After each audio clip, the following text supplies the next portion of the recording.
Thank you very much, Chief. Good evening. My name is Jason Perot, Chairman, and I call to order this February 28th, 2022 regular meeting of the Board of Selectmen to order.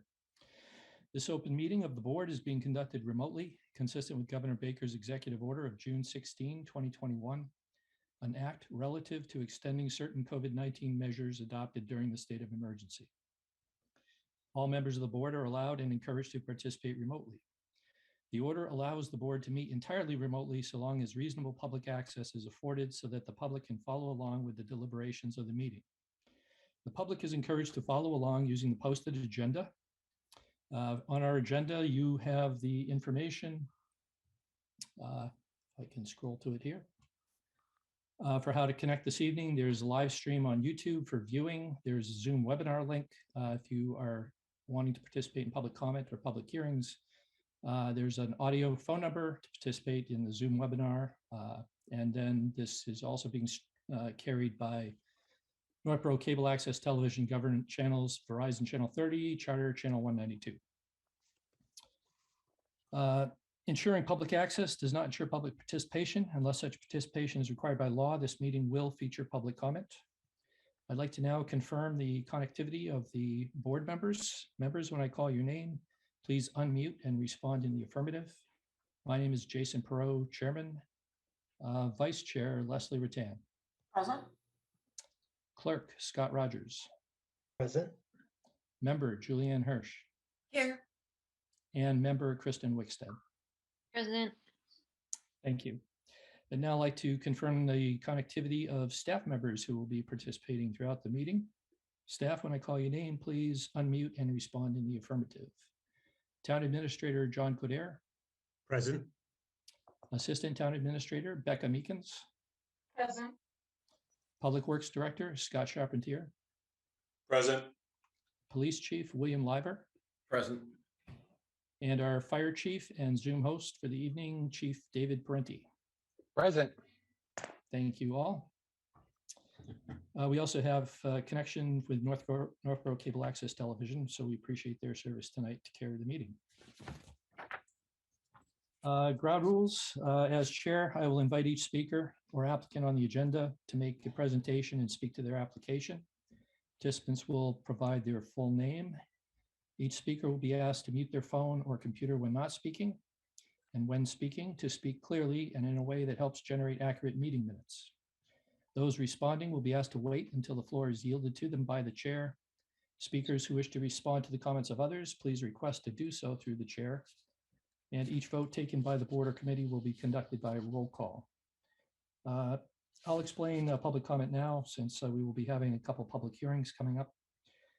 If you wish to speak during public hearing or public comment, you can do so through the Zoom webinar, either the Zoom webinar link or the audio phone connection. You can, by phone, dial *9 to raise your hand to wait to be recognized by the chair. By Zoom, you can click the raise hand feature to indicate that you wish to be recognized. As chair, I will ask you first to identify yourself by name and address. You will have 3 minutes to present your comments, and we ask that you do so in a professional and respectful and constructive manner. So that seems to complete the preliminaries, and we can now begin with the agenda. First item is approval of the February 14, 2022 meeting minutes. Do I have a motion? Yes, Mr. Mr. Chair. Mr. Rogers. Yes, I move we vote to approve the February 14th, 2022 meeting minutes as presented. Second. Motion by Scott Rogers, second by Leslie Rattan. Any discussion? Seeing none, this is a roll call vote. Kristen Wickstead. Aye. Julianne Hirsch. Aye. Scott Rogers. Aye. Leslie Rattan. Aye. And I, Jason Perot, vote aye. Approval of minutes carries unanimously. Next up, it's past the hour of 7 p.m. and we have a public hearing. Chief, if you could bring our applicant in. Mr. Public Chair, hearing. I'm not Yes. sure if our applicant is present. I don't see the name I was given. I see a John Lean. I don't know if that's the other names I recognize. That would not be the applicant. No, so I don't think the applicant is not here. John, do we have any information? I'm communicating with Di now to see if I can figure it out. Mr. Chair, the next. Okay, very good. Yeah, my suggestion would be to come back to it if they're having some trouble connecting in. That sounds like a good idea. And It's she now just past- she just signed in. Oh, okay. If Very you good. like, let me bring her in. Yes, please, Chief. Okay. Thank you. And to announce the agenda item, to consider an application as submitted by Margarita's Management Group, Northborough Incorporated, doing business as Tio Juan's Margarita's Mexican Restaurant, for a change in stock interest and a change in officer directors for their all alcoholic beverages restaurant license premises located at 10006 Shops Way. Hello, Ms. Scott. Are you the representative for the applicant? Yes, I am. Apologize for the tardiness. No, no problem. Would you care to present the position of the applicant? Sure. I'm not exactly sure the protocol that I was supposed to go through. We have new ownership change and there was no purchase. There was no money exchanged. It was just a changeover in shares among some of our board members. Okay, we do have the application as submitted. As you explained, this is just a change or redistribution of ownership, and there's no operational changes being made here. That is correct. Okay. And Chief Liver, I understand we have a report from Lieutenant Brian Griffin on this. I spoke with him earlier today, and he has no concerns. Thank you, Chief. Board members, any questions? Seeing none, do I have a motion? Mr. Chair, I vote the board move to approve the application as submitted by Margarita's Management Group, Northborough, Inc., doing business as Tio Juan's Margarita's Mexican Restaurant for a change in stock interest and a change in officers/directors for their all alcohol beverages restaurant license for premises located at 1006 Shops Way. Second. Moved by Kristen Wickstead. I think that was a second by Julianne Hirsch. Was that right? Yes. Yes. Okay, thank you. I'm sorry, this is a public hearing. Are there any members of the public who wish to be heard on this matter?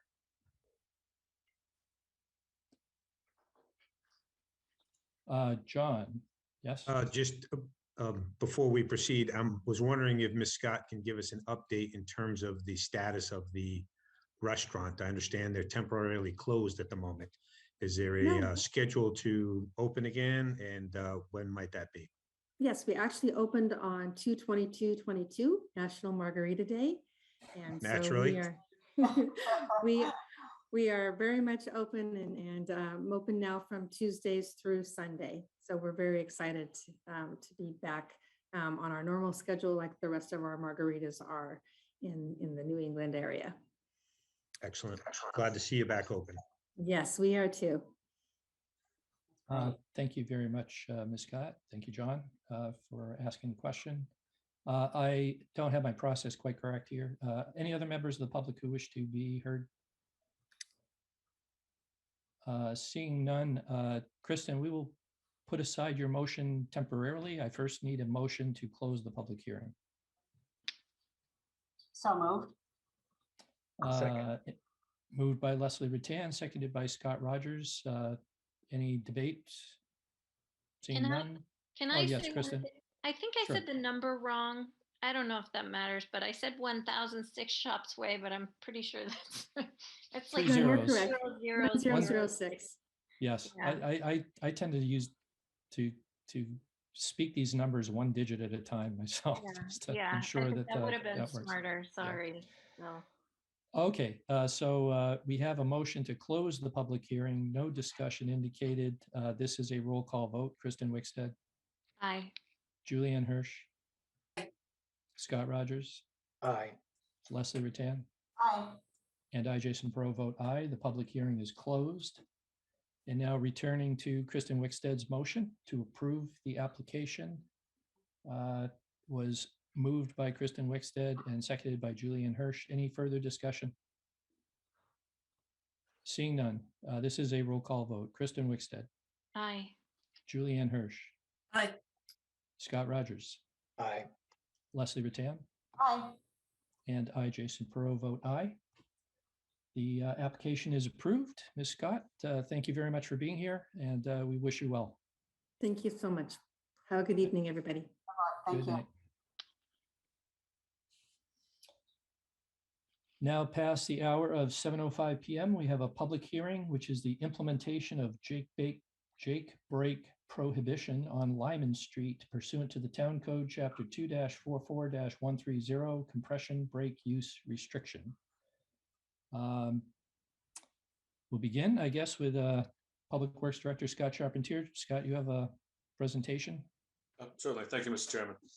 In your packets is a memorandum outlining the request for a compression brake prohibition on Lyman Street.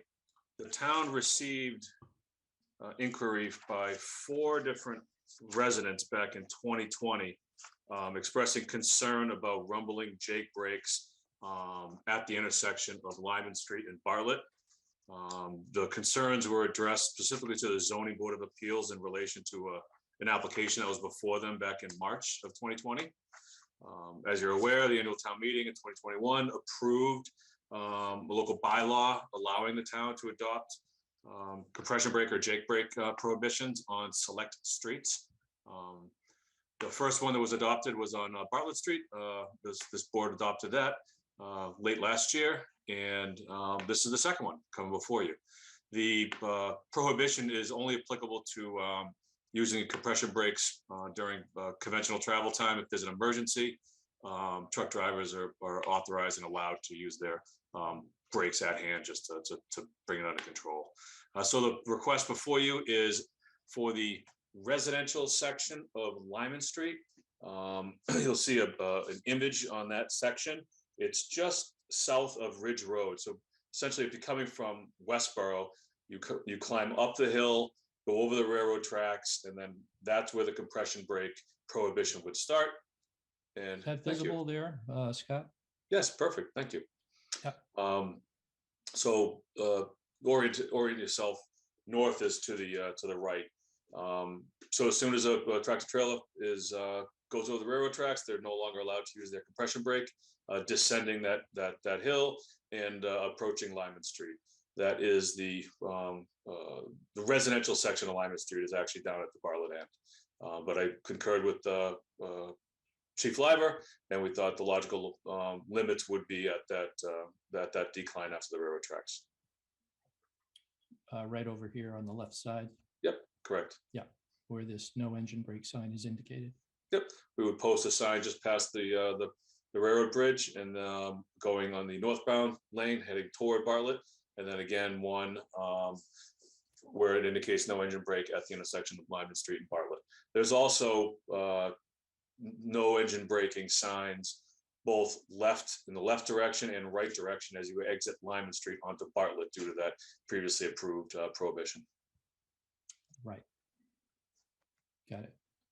I will stop sharing this now. Members of the board, any questions? Comments? Leslie Rattan? Yeah, first of all, Scott, thank you. Out of curiosity, what do these signs look like? What color are they? Are they square, round? What? They're rectangular. They are regulatory, so they are reflective white with black lettering. Any yellow, but so regulatory signs are all white, like a speed limit sign. It's 18 by 24. Okay. I think I voiced this concern the last time we talked about this, but you know, if it weren't for these meetings and such, I wouldn't know what that term even meant. You know, I mean, if I'm a driver driving down the road and I see that sign and I really don't know what that is, I think I'd be a little bit confused. Like, does this apply to me? And is there something I'm not supposed to be doing that I'm not aware of? I know we've talked about it. I know this is the typical wording that's used, but as long as we make clear somewhere that it applies to these trucks. It's kind of a funny term in a lot of ways, and I do see people being confused as to whether it applies to them at first. My other point was that, you know, if a trucker is having an issue stopping, they would obviously use it if they needed to. Yes, absolutely, yes. Self-preservation at that point. Okay. Yep.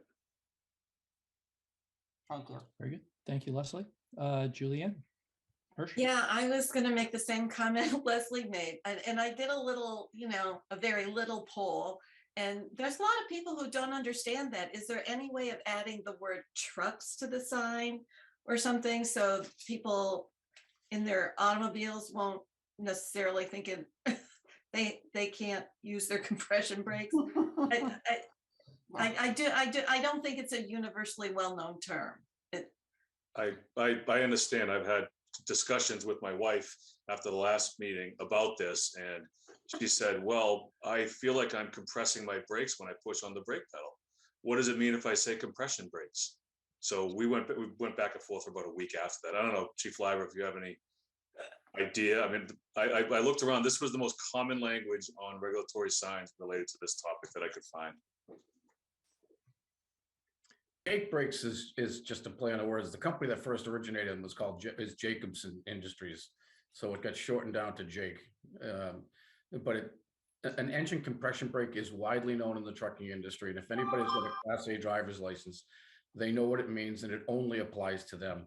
So, yeah, there are no Jake brakes in cars. No. So, I don't know of a manufacturer yet that made one. So. Leslie, You're hitting your audience. Yeah, and I think that's a good point. So trucks will understand what the term is, and they will know, okay, this is what I'm not supposed to do here. But if you don't know what you don't know, you don't know it. It's one of those things where cars probably won't know what it is. They may figure it out after a while, but like Julianne said, is there a way to put trucks, no engine brakes? Something like that? Is there room on the sign? Would that would just clear it up right away? No, to maintain the compliance, as Scott said, with the regulatory sign and the dimensions, I think it would be, you'd have to have another sign to explain the sign. You need some like Like I said, the dimensions, sign, size of lettering and stuff on the sign, so the sign itself is legible enough from a distance. Right. There's a certain level of understanding, I think, that motorists have to have. I mean, I drive a pickup truck. I drive down the highway. It says no trucks left lane. I'm comfortable using the left lane. It's a pickup truck. I would hope that a commercial driver would understand the difference as well with the Jake brake. The key is that your audience is going to, the truck drivers are the ones that need to be aware, and they won't use their Jake brake. So, I mean, you're hitting the people that you're regulating. So, and perhaps those that don't know it will get a lesson in what it means by one of my officers. They might drive more cautiously, right? Not knowing what violation they might be in. Any other discussion by the members of the board? Seeing none, this is a public hearing. Are there any members of the public who wish to be heard? Please raise your hand through the Zoom application. And I see no hands. And so I will ask for a motion to close the public hearing. So moved. I had Leslie Rutan first. Do I have a second? Second. Leslie Rutan as the motion, seconded by Scott Rogers. Any further discussion about closing the hearing? Seeing none, roll call vote. Kristen Wickstead. Aye. Julianne Hirsch. Aye. Scott Rogers. Aye. Leslie Rutan. Aye. And I, Jason Pro, vote aye. Public hearing is closed. Do I have a motion concerning the substance of the presentation? Mr. Chairman, I move the board vote to adopt a compression brake prohibition for the segment of Lyman Street from approximately Ridge Road North to Bartlett Street as recommended by the DPW Director. Second. Moved by Julianne Hirsch, seconded by Leslie Rutan. Any further discussion? Seeing none, this is a roll call vote. Kristen Wickstead, Aye. Julianne Hirsch, Aye. Scott Rogers, Aye. Leslie Rattan, Aye. and I, Jason Perot, vote aye. Carries unanimously. The prohibition is enacted for Lyman Street. I'm sorry, I may have missed it, Scott. Do you know the time frame for the signs to be installed?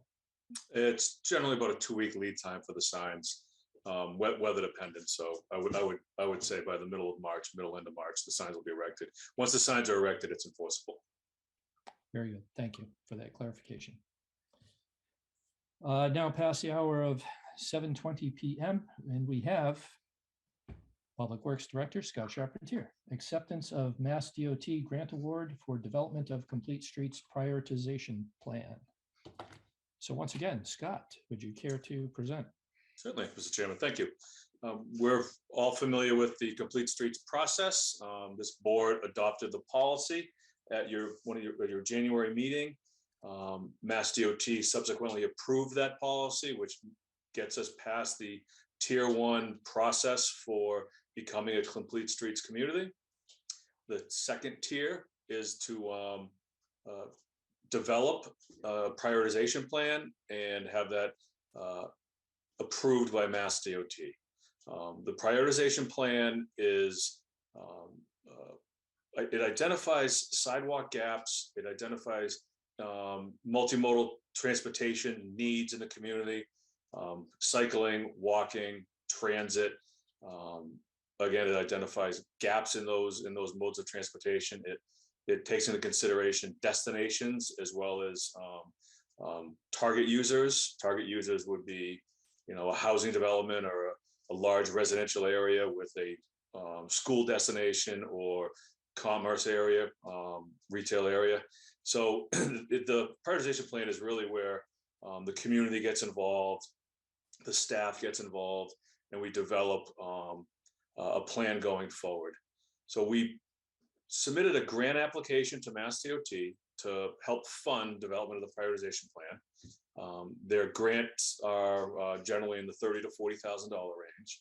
We requested $35,200 to help out in the development of the prioritization plan. We submitted the application along with the scope of services, a schedule for implementation and development of the plan.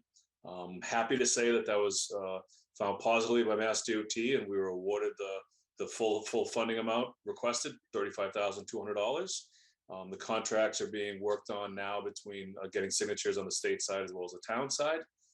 Once everything is secured and signed, we will move forward with our consultant to develop the prioritization plan. As part of that scope of services, there's an online survey that will be conducted, as well as stakeholder meetings, sort of like a public meeting / visioning charrette, identifying what the community needs are and where they are. So that's all part of the prioritization plan development. But what we're here for tonight is to have the board consider accepting the $35,200 grant from SDOT. And I'd be happy to answer any questions you have on the application or the process going forward, or that we've already completed. Thank you very much, Scott. Questions, board members? Leslie Rattan. Nice work, Scott. Thank you very much. So the 35.2 includes or takes care of the consultant fees? That's correct. Okay. Yep. Okay. That's great. Thank you. Yep. Any other questions, board members? Julianne Hirsch. Yes, thank you. So you at the last time you explained the whole complete streets process, you gave us a timeline of when things would happen. This is happening pretty quickly, would you say? I mean, the state is responding fairly quickly. Does that mean that so on the timeline, it said that the public charrette would be in June. Do you still foresee that as happening, or is that going to be earlier? We actually submitted a very aggressive schedule to Mass DOT as part of our initial application for the grant. One of the comments we got back from them was to stretch it out till the end of the calendar year 22. in anticipation of a heavy workload on their end and being able to deliver things in a timely fashion. So currently, we have set for September to complete the prioritization plan and submit to Mass DOT for approval, which would leave the online survey and public charrette likely in that May to June window. So, we basically stretched out the tail end of it, the Mass DOT review process. So we're still on schedule for a late spring, early summer public involvement.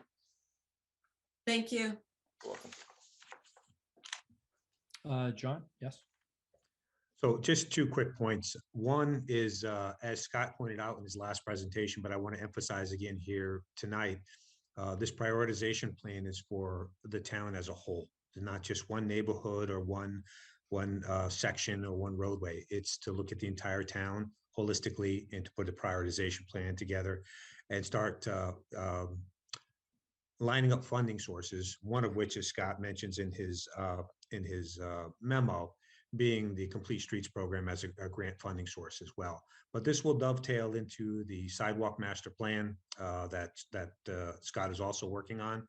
And so this, again, is a very excellent holistic approach to this issue. And the Master Plan Implementation Committee, as you know, had 2 top priorities that they actually voted on.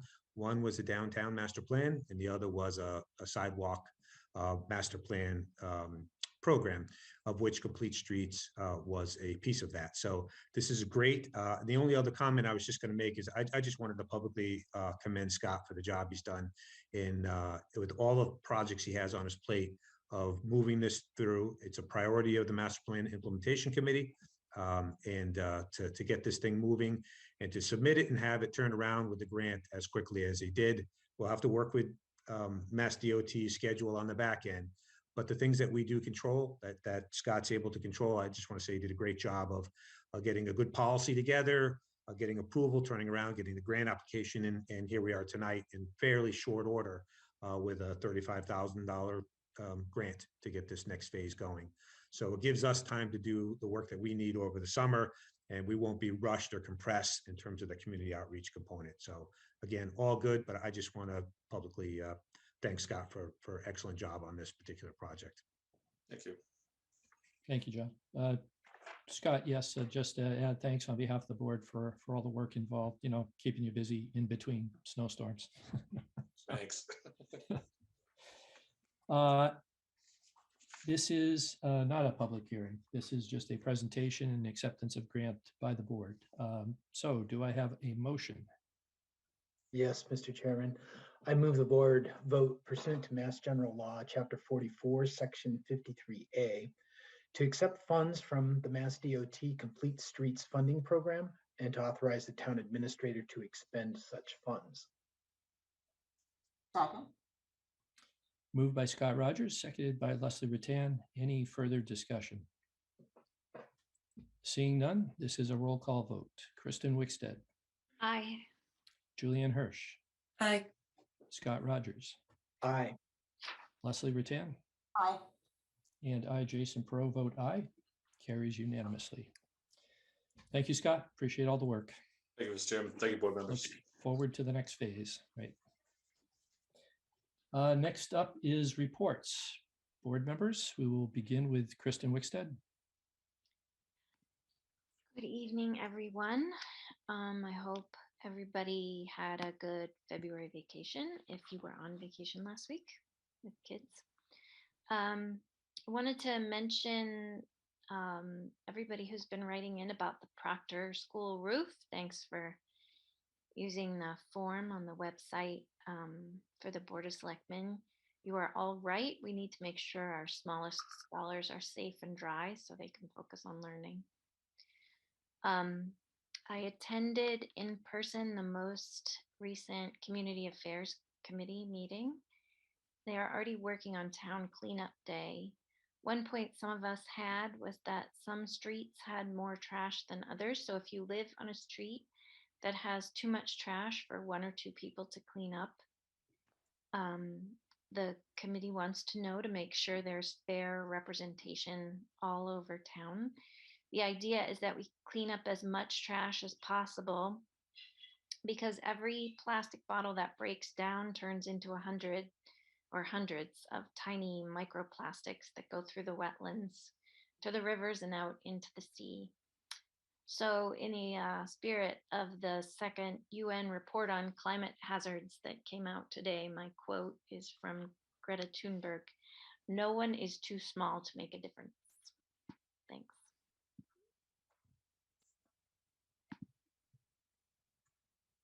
Jason, you're still muted. I'm muted, yes. Thank you, Kristen. Julianne Hirsch. Yes, thank you, Mr. Chairman. So the first committee I'd like to report on is the Cultural Council. They've been meeting frequently as they plan a grantee reception for the artists who have received grants from them, as well as moving ahead with their public art project and also talking about a culture fest possibly this summer. Their last meeting was held at Town Hall, and it was particularly efficient and interesting because our town administrator, John Cordair, made a cameo appearance. He was actually leaving the building around 8 o'clock, but kind enough to spend a few minutes with us answering some pertinent questions that really helped move the meeting along. So thanks a lot, John. That was My fun pleasure. and unexpected. Secondly, I attended the Master Plan Implementation Committee meeting, and there we approved the master plan bid scope and heard some brief updates on projects coming up. Third is I'd like to announce that the Westboro Sustainability Committee is sponsoring an energy fair on April 30th from 1 to 5 in the afternoon. Concerned citizens about climate have recognized that it's sometimes difficult to figure out where to start with making our homes more energy efficient. And this fair will have speakers and vendors and exhibitors to help homeowners wade through all of that information. So if you're at all interested, even if you have a 5 or 10-year plan, this might be a really good start for you. Also, tomorrow's March 1st, and on another month, we will be somehow taking possession of 4 West Main Street. I was wondering if we could get a little update on that, on where we stand with that and how we can visit the building to see what it looks like. Just briefly, under the 40-year lease agreement that the town has with the developer, it can be returned to the town beginning in May of 2022. So that is on our radar to provide the appropriate notifications to the leasee that we're going to be interested in taking that building back. As far as access to the building, it's a private building, so we don't have any access as of right now. So, but at some point we will be able to see what we're buying back. Yes, yeah, at some point we'll be getting in there as we continue to have negotiations about the return of the building. The big issue with that particular building is the building itself returns to the town. The parking lot, or the majority of the parking, is not part of that. So that's a discussion separate from this, but related. So.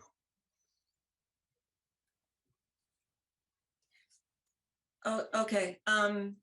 All right. So the building comes back to us in May, and That's the earliest that we can notify the developer that we are interested in taking back possession of the building. Yes, in May of 2022. Okay. And we need to go through the process that's laid out, and then there's the question of if the town, whether or not the town is interested in entering into negotiations with the owner of the parking lot, basically. So which parking lot are you talking about? There's like a there's smaller one, and then there's a very limited amount of parking that goes with the building, but the vast majority of the parking to the right of the building is actually does not part of the town's would not be part of the return of that building. So there's very limited parking that comes back, and the 2 buildings in the larger end of that parking lot is not part of this return. Oh, Okay, Yes. So depending on what our plans are with the building, would determine whether or not we would be interested in entering negotiations for that parking lot. We've had some preliminary discussions. Not at liberty to get into an open meeting. okay. I understand. Okay, and I have been requesting that we are able to meet the new facilities manager. Do you foresee that happening anytime in our next few meetings, or? Yeah, wanted to give him a chance to get settled in and to start and to get through. I haven't actually sat down with him to go through his assessment of buildings and the public buildings budget. That's something that'll take place, but we can have him come into a future meeting. My goal is to get him involved in a number of these building projects. I will say, Sean Thompson, he is our facilities manager. He just completed his training. He is now a certified public procurement officer, which is terrific because now he can help do the RFQs, RFPs, and make sure that in his duties as a facilities manager that we're complying with all the procurement laws. So he's been doing a great job, been very helpful, and spend most of his time kind of jumping on issues that have been outstanding before he got here. But I did want to give him a chance to get settled in before we bring him in. But we're happy to bring him in. That'd be lovely. Thank you very much. And that ends Sure. my report. Thank you, Julianne. Scott Rogers. Yeah, thank you, Mr. Chair. Just a quick thank you to our principal assessor, Julie Brownlee. Spent some time with her and she was able to walk me through the process of assessments for both residential and commercial industrial properties. So just really wanted to publicly thank her for taking the time to help spread that information and do a little education for me. Nothing else to report in terms of liaisons to other boards and committees. Thanks. Thank you, Scott. Leslie Rutan. Okay, as always, I want to thank the DPW staff for the storm cleanup. That's just all of a sudden it seems like it's constant, but maybe this was the last one. Okay, keep our fingers crossed. That was another strange snowstorm, but thank you very much to you and your staff, Scott.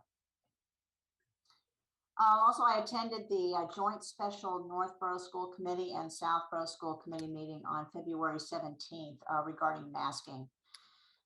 There were some really good call-ins by both Northborough and Southborough residents. I thought they were very prepared and had done some research and made some very valid points about any concerns that they had.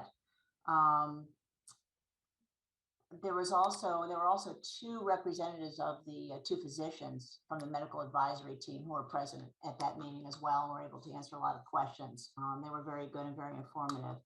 The masking policy was updated to include information about when and if the school committees would then reinstate masking if need be. So that was a good discussion. That policy was approved. And ultimately, the mask mandate was lifted for February 28th, which is today, for the middle school, and then March 14th for K-5 students. And as we know, the high school also had the mask mandate lifted today. So the town DPW director got back to me today with some information about the Assabet playground. There have been some questions about that, and Scott did inform me today that the Assabet playground has a goal of being completed by Memorial Day, hopefully, and that there will be no changes to the splash pad. That was another question some people had. They didn't know if that would be further impacted in any way or enhanced or taken away or anything. So that will remain the same. However, there will be all new tables and a shade structure provided in the upper area. So I think that'll be very nice. And it is looking good. It looks very, very nice there. It's funny to see that take shape, and I enjoyed going over there when my kids were younger, and this will be a really wonderful new and improved version and ADA compliant and so forth. So everyone's looking forward to that. Great. So thank you very much for that information, Scott. Also, similar to Julianne's request, would it be possible to have the new town planner come to one of our meetings? I think it would be fun to meet her. She plays such a large role with her work with the planning board, and I think it would be great just to meet her and have her familiarize herself with our board as well. Sure. So, okay, that would be great. That ends my report. Thank you, Leslie. I have no report this evening. John, anything you'd like? Nothing this evening. Very good. We now move on to public comment. Members who are dialed in through the Zoom, or viewers who are dialed in through the Zoom webinar, if you wish to be heard on any particular topic, you can raise your hand. As I mentioned before, we'll ask you to state your name and address, and then you'll have 3 minutes to present. And we ask that you do so in a professional and respectful and constructive manner. So with that, do we have anyone who would care to offer public comment this evening?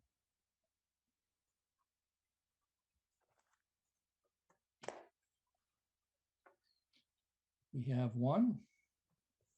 Laura Zeiton, bringing you in.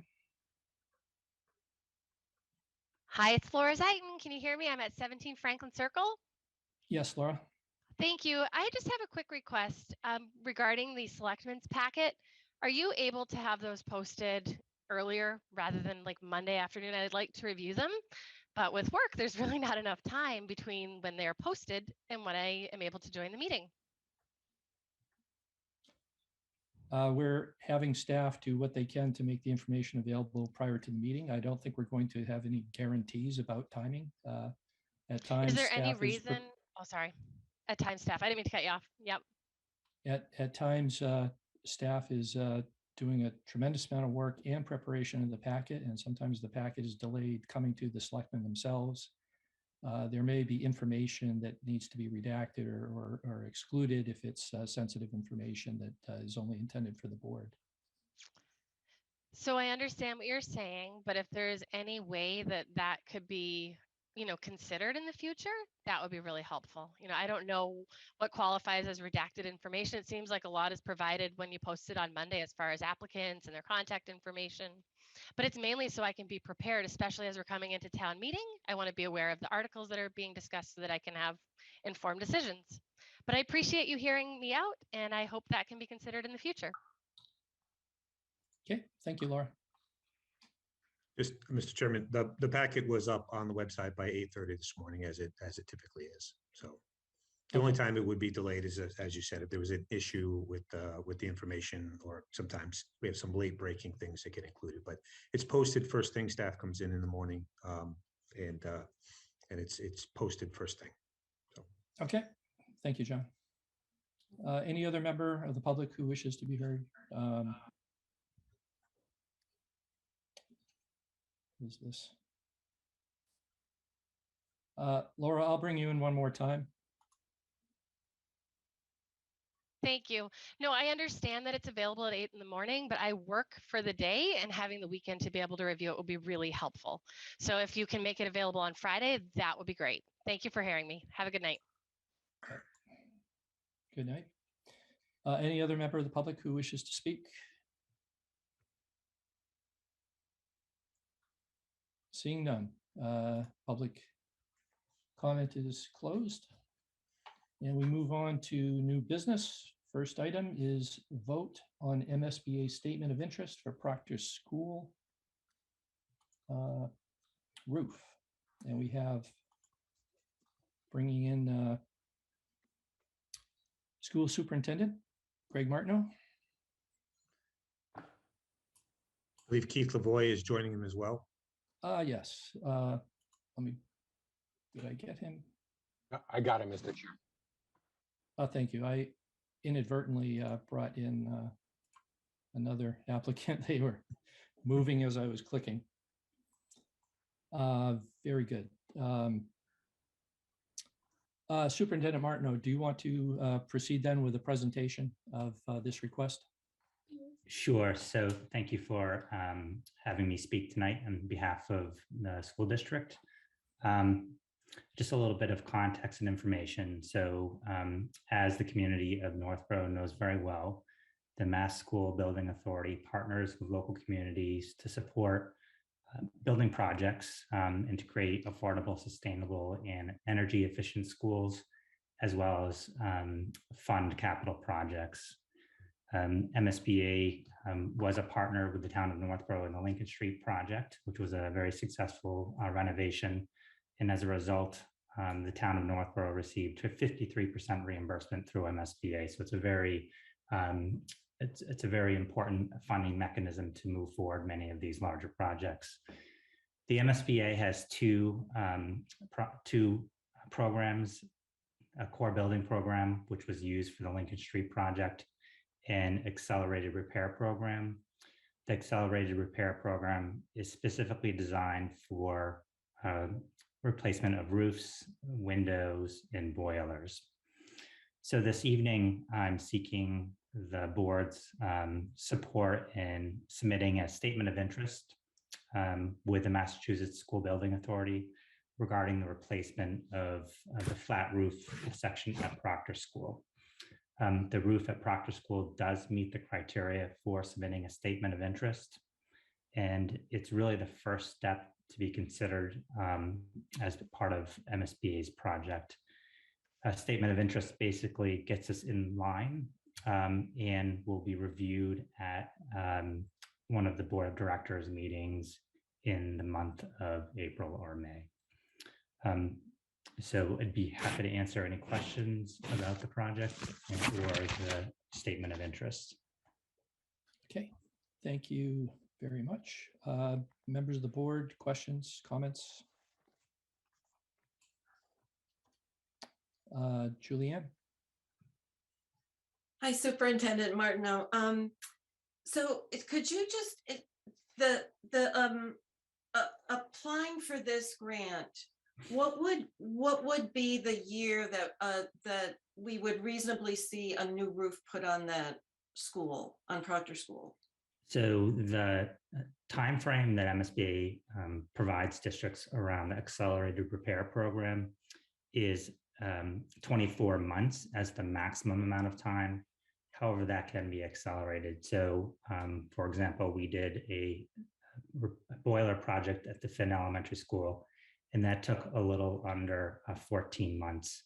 So typically a project takes between 10 to 15 months to complete with MSBA. Okay, and this might be too premature to ask, but will the new roof be, as you said, the MSBA like sustainable projects? What is there a plan for solar panels or making sure that the roof will be able to hold solar panels? Is there anything in discussion about that? No, but I think that would be part of the feasibility study in terms of the roof structure and the type of roof, and part of, I think, the longer term plan would be to ensure that a roof could sustain solar panels if the town wished to do so. I see. Okay, and one more question. We have received several emails from concerned parents about repairing the roof as best as you can until the new roof is put on. Maybe that is going to be discussed at school committee, or can you comment on that tonight? No, I mean, I think part of the capital plan is to move forward with a statement of interest for the Proctor roof. We did experience a couple leaks that were new as a result of some of the wet weather we've had this winter. But I think that in terms of sustainability and funding a project of this size, I think MSBA is an important partner for the town. And we also are, looking at some short-term stopgap measures that we can put in place while we move through the MSBA process potentially. I see. Okay, thank you very much. Thank you, Julianne.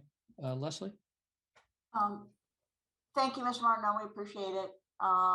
So it seems like that there could be a variation in terms of when the flat part would ultimately be done. But as far as remedial action or mitigating action, there would be, you feel satisfied that it would be sufficient to cover that range of time? Yeah, I mean, I think obviously with roofs, there are no guarantees. There have been some repairs over the past 5 years that have taken place. One of the other projects that we're looking at is appropriate drainage. So that is something that I believe Mr. Kader outlined in the memo. So drainage off the roof and getting the water to run away from the building is an important part of this work as well, which is a separate component of this. What the roofing contractor shared with us is that the actual bells where the drainage, the water drains, are actually in pretty good shape. But what happens is once the water leaves the drain, there's the actual drainage, the conduit has been compromised and the water just ponds around the perimeter of the building. Oh, okay. Okay, that's great. Thank you. Thank you, Leslie. Kristen? Hi. So when I was reading the report, it came with pictures. It was pretty clear that there are certain sections where the water on the roof is ponding. And from what I gathered from the report, there's not really a good solution temporarily to fixing the ponding water. And I can't imagine that's the kind of thing that's gonna be able to last too many more months before there are problems where there are leaks, even more leaks than they already have. And as my fellow board members have read, the emails we've gotten from concerned parents are very descriptive. In my child is sitting next to a bucket of water, and after a short amount of time, the bucket was full and they had to get a new bucket. And, you know, these are fourth graders who are trying to learn. So I'm just concerned about if there's no solution for the ponding, like, can you speak to that and just give us as much information as possible so these people don't feel like, you know, nobody's dealing with this immediate impact. Yeah, so in terms of the ponding, so, you know, we've had ponding on the roof for the past several years. As indicated in the report, that it needs to be fixed through a larger roofing project. In terms of what we're experiencing in terms of leaks within classrooms, I did have a conversation with the Principal Sear today. She indicated that there was one classroom in particular that had some leaks that were new this year. But other than that particular classroom, there were no other major leaks that were taking place in other classrooms.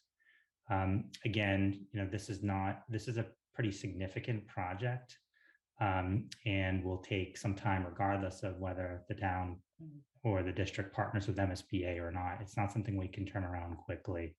I am confident that, you know, the time frame and the window of MSBA would allow us to get the roof fixed within a reasonable time frame. I think it's reasonable in terms of how we can move forward.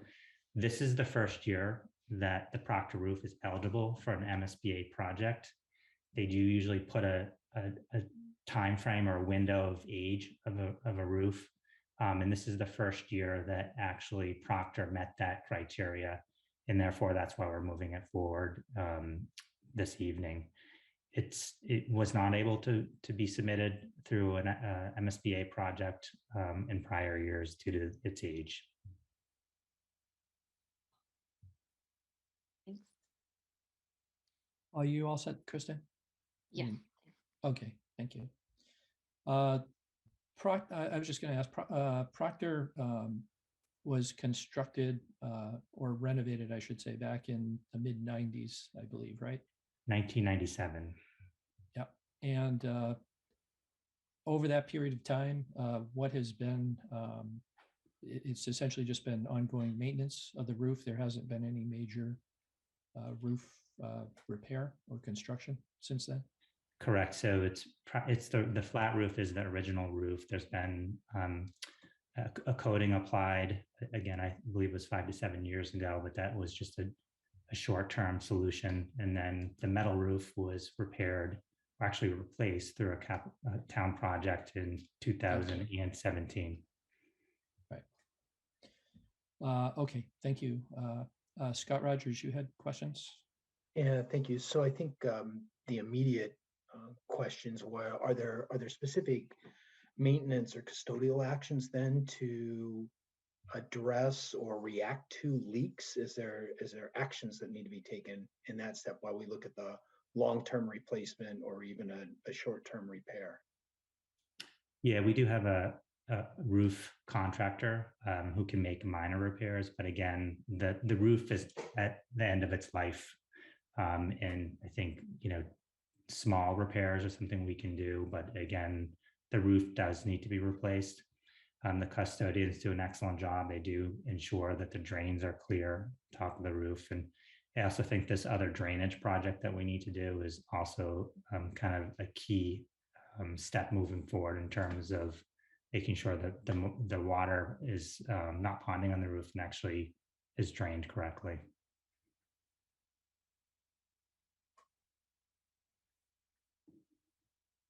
Right, thank you. All right, you're all set, Scott? Okay. Do we have an estimate of the total cost of the project? So the estimates we have are 1.5 to 1.6 million for the total project. And that does not include MSBA reimbursement. We're anticipating MSBA reimbursement to be anywhere between a 42 to 47%. We are working with MSBA to get an exact reimbursement rate. But as you can imagine, it's a significant amount of reimbursement that MSBA would partner with on this project. Right. Any other questions, board members? Again, the action we're doing here tonight is basically a required process step for MSBA, for the Board of Selectmen to indicate their support for the submission of the application. Julianne? Yes, so Superintendent Martineau, one of the points that was brought up to us was damage that's already been sustained in the classroom or classrooms plural. Is there a plan for addressing, I don't know, I mean, are there wet walls? Is there mold? What is, and maybe this is, a topic that you're going to discuss at school committee anyway, but if you have a moment to just answer that, I think some parents as well as the board might feel better. Sure. So I'll just share that at Wednesday's school committee meeting, this topic will be discussed. We did have hub testing help us with the mold mitigation. And we have implemented a number of action steps, and we'll be sharing a report with the school committee this Wednesday. In terms of classroom damage, I'm not sure what that is referencing. There is no damage in classrooms that I'm aware of that has not already been repaired or fixed that would impact, instruction taking place in any of our classrooms at this point. Okay, thank you. Thank you, Julianne. Board members, anything further for questions? Seeing none, do I have a motion? Mr. Chair, I move the board vote to authorize the school superintendent to submit to the Massachusetts School Building Authority the statement of interest form dated February 2022 for the Fannie E. Proctor Elementary School located at 26 Jefferson Road, which describes and explains the following deficiencies and the priority categories for which an application may be submitted to the Massachusetts School Building Authority in the future for replacement of the EPDM roofing system under priority number 5. The replacement of the 40,000 square foot roof system is necessary due to its age, ruptured seams, punctured membrane, and water damage. I understand that by submitting this statement of interest form, the Massachusetts School Building Authority in no way guarantees the acceptance or the approval of an application, the awarding of a grant, or any other funding commitment from the Massachusetts School Building Authority, or commits the town of Northborough to filing an application for funding with the Massachusetts School Building Authority. Second. Moved by Leslie Rattan, seconded by Scott Rogers. Any further discussion? Seeing none, this is a roll call vote. Kristen Wickstead. Aye. Julianne Hirsch. Aye. Scott Rogers. Aye. Leslie Rattan. Aye. And I, Jason Perot, vote aye. So that carries unanimously. Um, just wondering what the detail of the communication is. Is there anything the board needs to sign, or is this simply a record of the board's vote here this evening that's sufficient to? So just a support? record of the board's vote. Yep. And Assistant Superintendent Lavoie is in the process of getting all of the documents in order to submit the actual statement of interest. Okay, terrific. Thank you, Greg. Thank you, Keith, for being here this evening. We appreciate the input. Keith, you have any comments you'd like to offer? No, I really appreciate the board's support for this, and I look forward to getting the submission going and hopefully getting a good turnaround. But we do have all the documentation prepared to file a statement of interest, and we are looking forward to doing that in the very near future. I appreciate Excellent. the board's support. Thank you, Keith. Very good. We thank you both for being here tonight, and we'll look forward to hearing more about the progress. Thank you. Thank you. Next up is the discussion of legislative priorities. John, would you like to set the table? I'd be happy to. So as you know, every year about this time, we go through a process where we identify pieces of legislation or initiatives that we would like our state legislators to support or not support, so that as we move forward, they have a clear understanding of what the priorities are of the town of Northborough. So in your packet is a copy of last year's legislative priorities letter, and it's usually a good basis upon which to begin the discussion for the current year, or the subsequent year rather. In terms of timing, so we're just tonight is just to start the discussion. Based on the discussion would be a draft of the new legislative priorities letter for you for your approval on March 14th, which would be your next meeting. And then we would send that to what's left of our delegation. And we will, and we have invited them all in to come in at your meeting on March 28th. So in terms of the legislative priorities, you know, some of the big rocks have not changed, and I don't anticipate they would change. First and foremost, one of our top priorities, or top two priorities, is Chapter 90. This is the transportation funding that we get from the state for roadway work and sidewalks. Every year, the state, and this year is no different, they've approved 200 million statewide.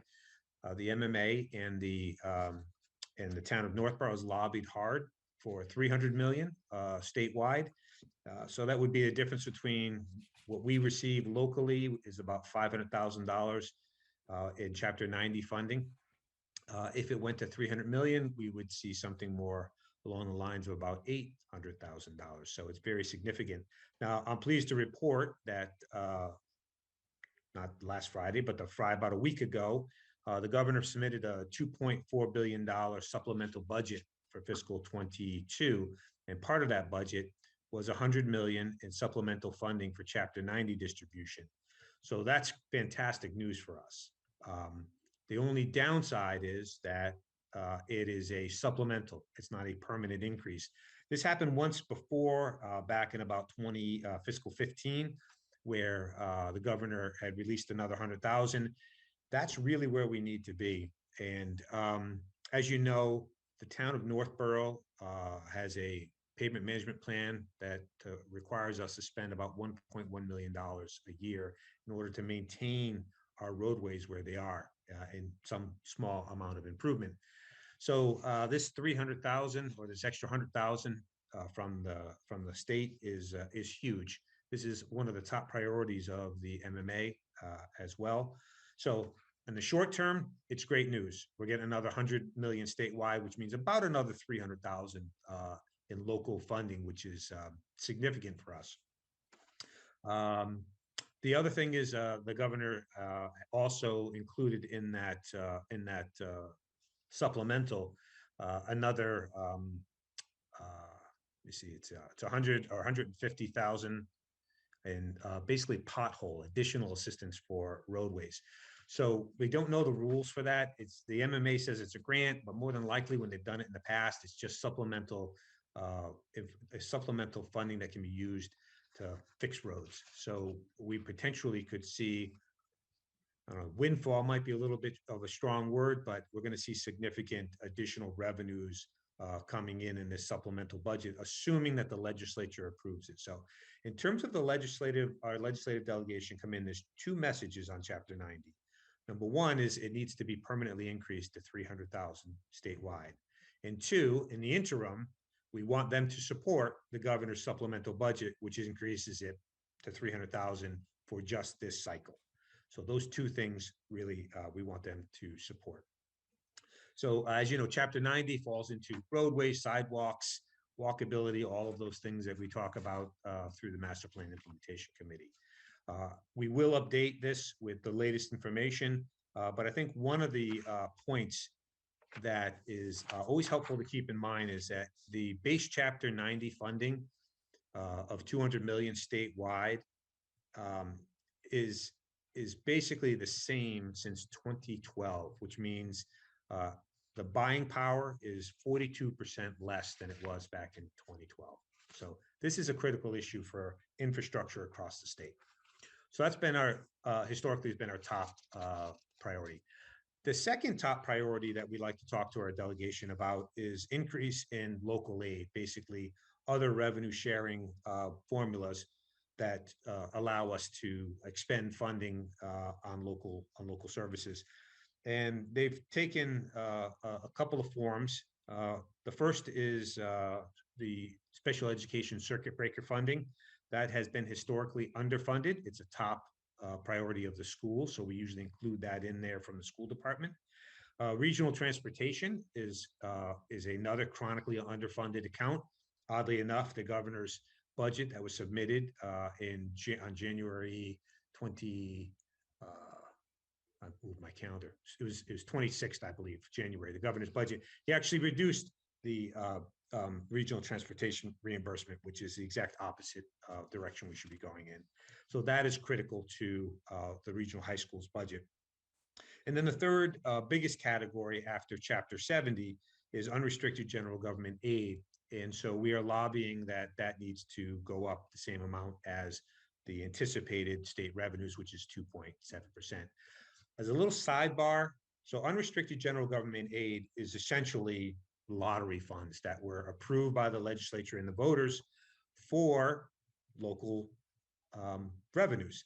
And then when they started to take those local revenues from the lottery during prior recessions, they decided to rename it unrestricted general government aid so people would forget about them taking lottery funds from the local municipalities.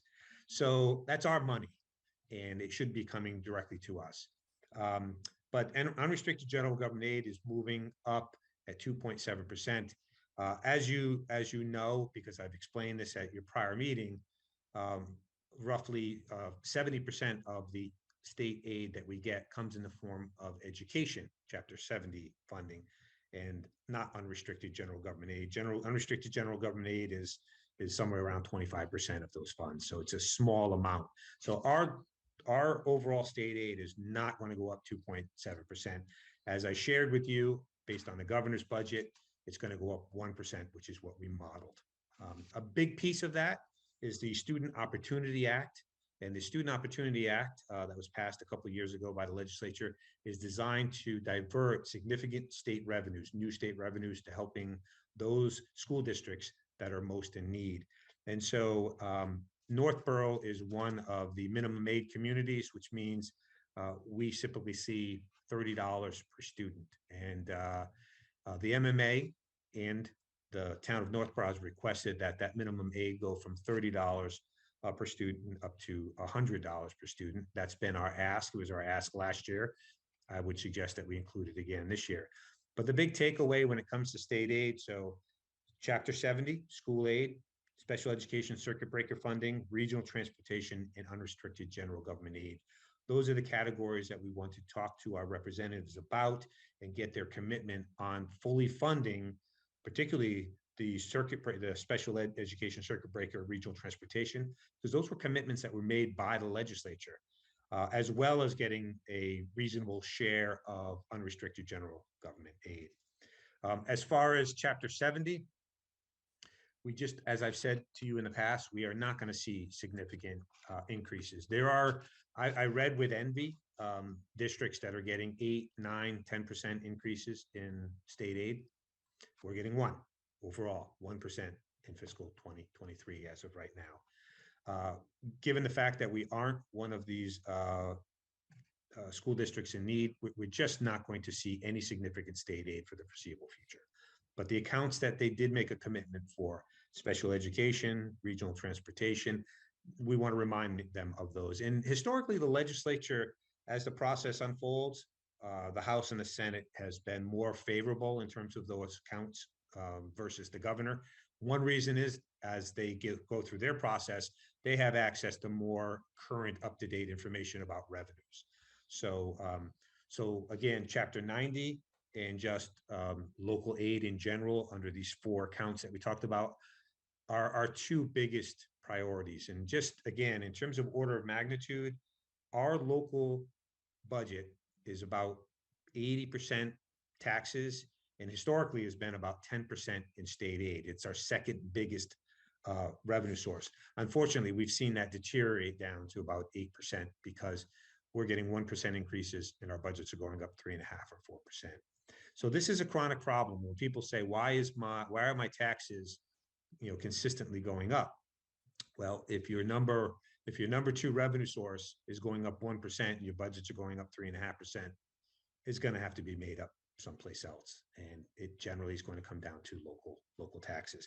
And that's not unique to Northborough. After those 2 top priorities, we have included in the past, we want to remind them to include funding for environmental and climate related infrastructure needs. As you know, we are a municipal vulnerabilities program participant. It's a state program where they provide funding for sustainability projects.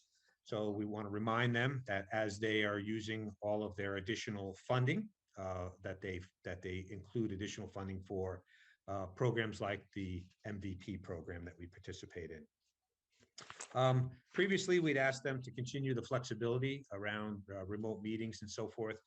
So the governor, so they did pass an extension on that, but there are a couple of House bills, H 4367 and Senate Bill 2554, that would make those extensions more permanent. So we probably want to chime in on that and tell them that we think those are good ideas, and we'd like their support on those as well. One thing that is pending that I would suggest that we include in this upcoming cycle, I've had some pretty extensive discussions with our delegation, and particularly Danielle Gregoire, who will no longer be our representative moving forward, but she will be chairing a key infrastructure committee in the House. And so there are bills, there are a couple of bills that have been proposed that would create a municipal and public safety building authority, similar to the Massachusetts School Building Authority. I always felt like it was ironic that you can get into a state building program for a library or a school, but not for a police station, a fire station, or a municipal building. So given all of this influx of federal funding around infrastructure, there's never been a better time to make a pitch for creating a municipal public safety building authority where we potentially could submit, like you just did for MSBA with a statement of interest, submit things like our fire station building project. Regardless of those bills, which I will give you some more information on those at your next meeting, because I would like to include those in at least a discussion with our delegation. We have had separate discussions about earmarks, an earmark for our potentially for our fire station building project. It was actually on the front page of, I believe it was the TNG a couple of weeks ago, where Danielle Gregoire was talking about these bills and indicated that there needs to be a way to get funding for these critical, particularly these public safety buildings. And then we have a standard, I don't see it getting any legs this cycle through, but OPEB reform at the state level. I don't think there's an appetite, and I don't hear any bills being filed, but we always like to remind them that that's something we would like them to take up when the time is right. And then just a couple general things that we've included: opposing unfunded mandates, despite the fact that the legislature isn't allowed to create unfunded mandates. They have to pay for them. They find unique ways of dodging that every single cycle by creating regulations that they say either don't cost money or well, they find a way to dodge that. So as a blanket statement, we want to remind them that they should not be creating any unfunded mandates. It's fine if you want to make us do something and you're going to give us the finances that are necessary. But given the fact that our state aid is going up 1% and has gone up between 1.5% for the last 4 or 5 years, it's particularly stinging when they create additional unfunded mandates. Probably the most recent one was, the public records law that they changed, and it created a huge financial burden for us that basically essentially went unfunded. We always like to remind them that public procurement or public construction is about 30% more expensive than it is in the private sector. And it's because of our requirement to pay prevailing wages. And so we have historically asked them to exempt the first $100,000, in other words, small projects, from prevailing wage. And I have provided in the past countless examples where we get multiple quotes where you're going to replace a door and it's one figure, and then you tell them, oh no, it's a prevailing wage job, and the price will go up 30 or 40%. And people ask, why are projects so expensive in the public sector? One reason is that we have to pay prevailing wages. So exempting smaller projects would make things a whole lot more effective. And then the last one, historically, we've had the composting, agricultural composting bill. I'm not including it this year. We've taken 3 bites at the apple. It has no legs, and there's been no interest in the legislature of getting this through. I think what it did do, there was value in going through that process, because one of the operators that was at issue in Northborough decided to get out of the business and close down their composting. The other, we were able to get the attention of the Attorney General's office, who went after the offender, and I'm talking about SA Farm out on Whitney Street, and was able to press the issue to the point where taking them to court, where they were able to get a settlement. So the negative externalities of that composting operation out there have largely been addressed, and complaints now are few and far between, if any. And that operator is actually currently trying to sell his property. So although the legislation was not successful, we did get value out of it. It was clear we brought a great deal of attention to the issue, and I believe contributed significantly to our ability to address those 2 longstanding composting issues. So those are the items that are being contemplated of being included. Obviously, the top 2, the Chapter 90 and the key state aid, local aid accounts for us are absolutely critical to our operations, and then the few other ones that we've included in there. It's designed to be succinct. We don't comment. There's hundreds and hundreds of pieces of legislation that get filed every year. What we try to do, we have a limited amount of time for them to come in. We got maybe a half an hour or so to talk with them. And we want to emphasize the things that have the biggest impact on our organization. So those are the items that would be included for your consideration. And if there's anything else that you would like us to look into or potentially add, that's the purpose of the discussion this evening. So be happy to listen to that. Thank you very much, John. I appreciate all the preparation and explanation. I would add that in selecting these priorities, it's certainly to our benefit to choose priorities that are of concern to other municipalities, and presumably through those municipalities to their representatives, so that there's some critical mass of kind of understanding and action taking place at the state level.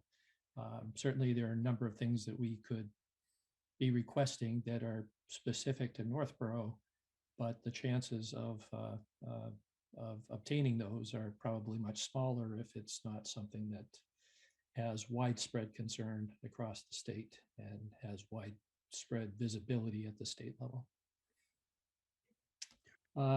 Questions, comments, board members? Scott Rogers?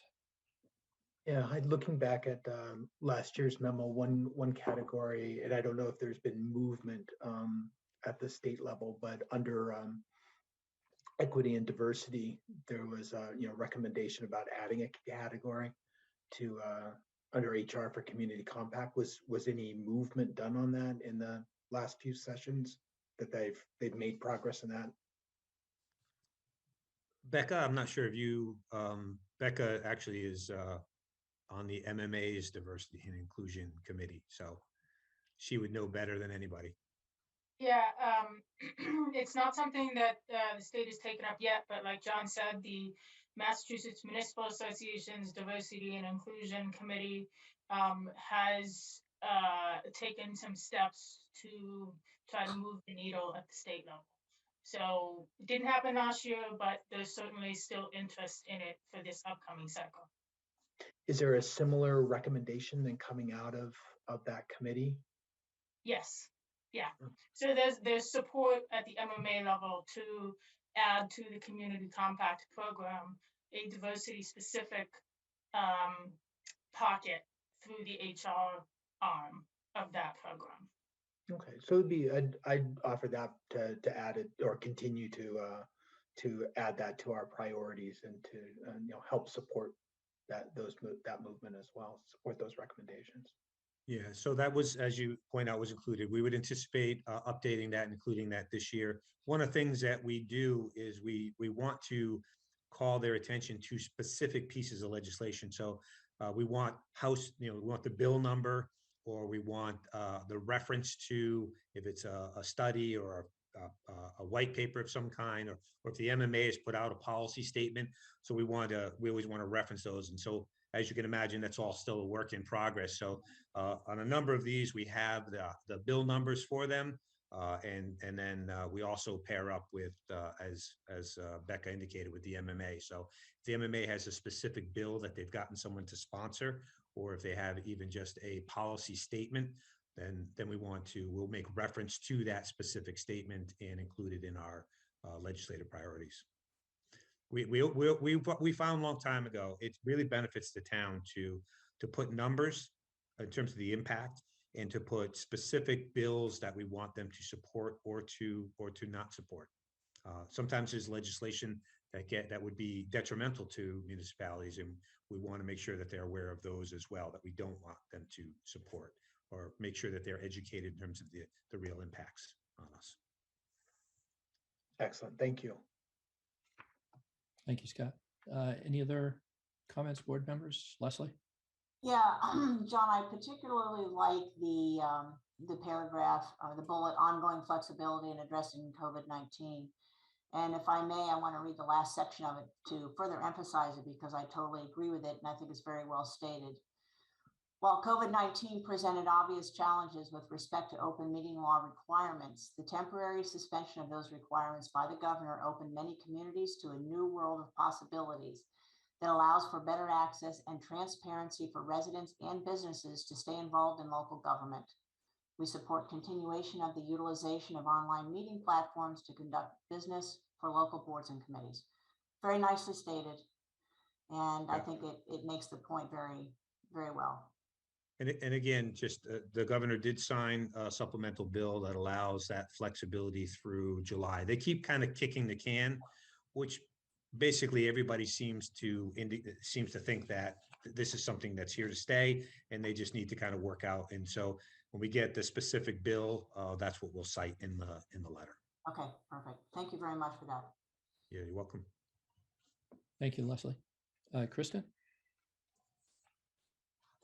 So this is my first legislative priorities meeting, so bear with me. So these are things that we're, when the state reps and senators come, we say, these are the things we would really like you to focus on, and we are really supportive of these. And John, I read some of your things that you wrote in there, and the letter, and everything's really well done. And I'm a writer and an editor, and I have to give you a big thumbs up on your writing.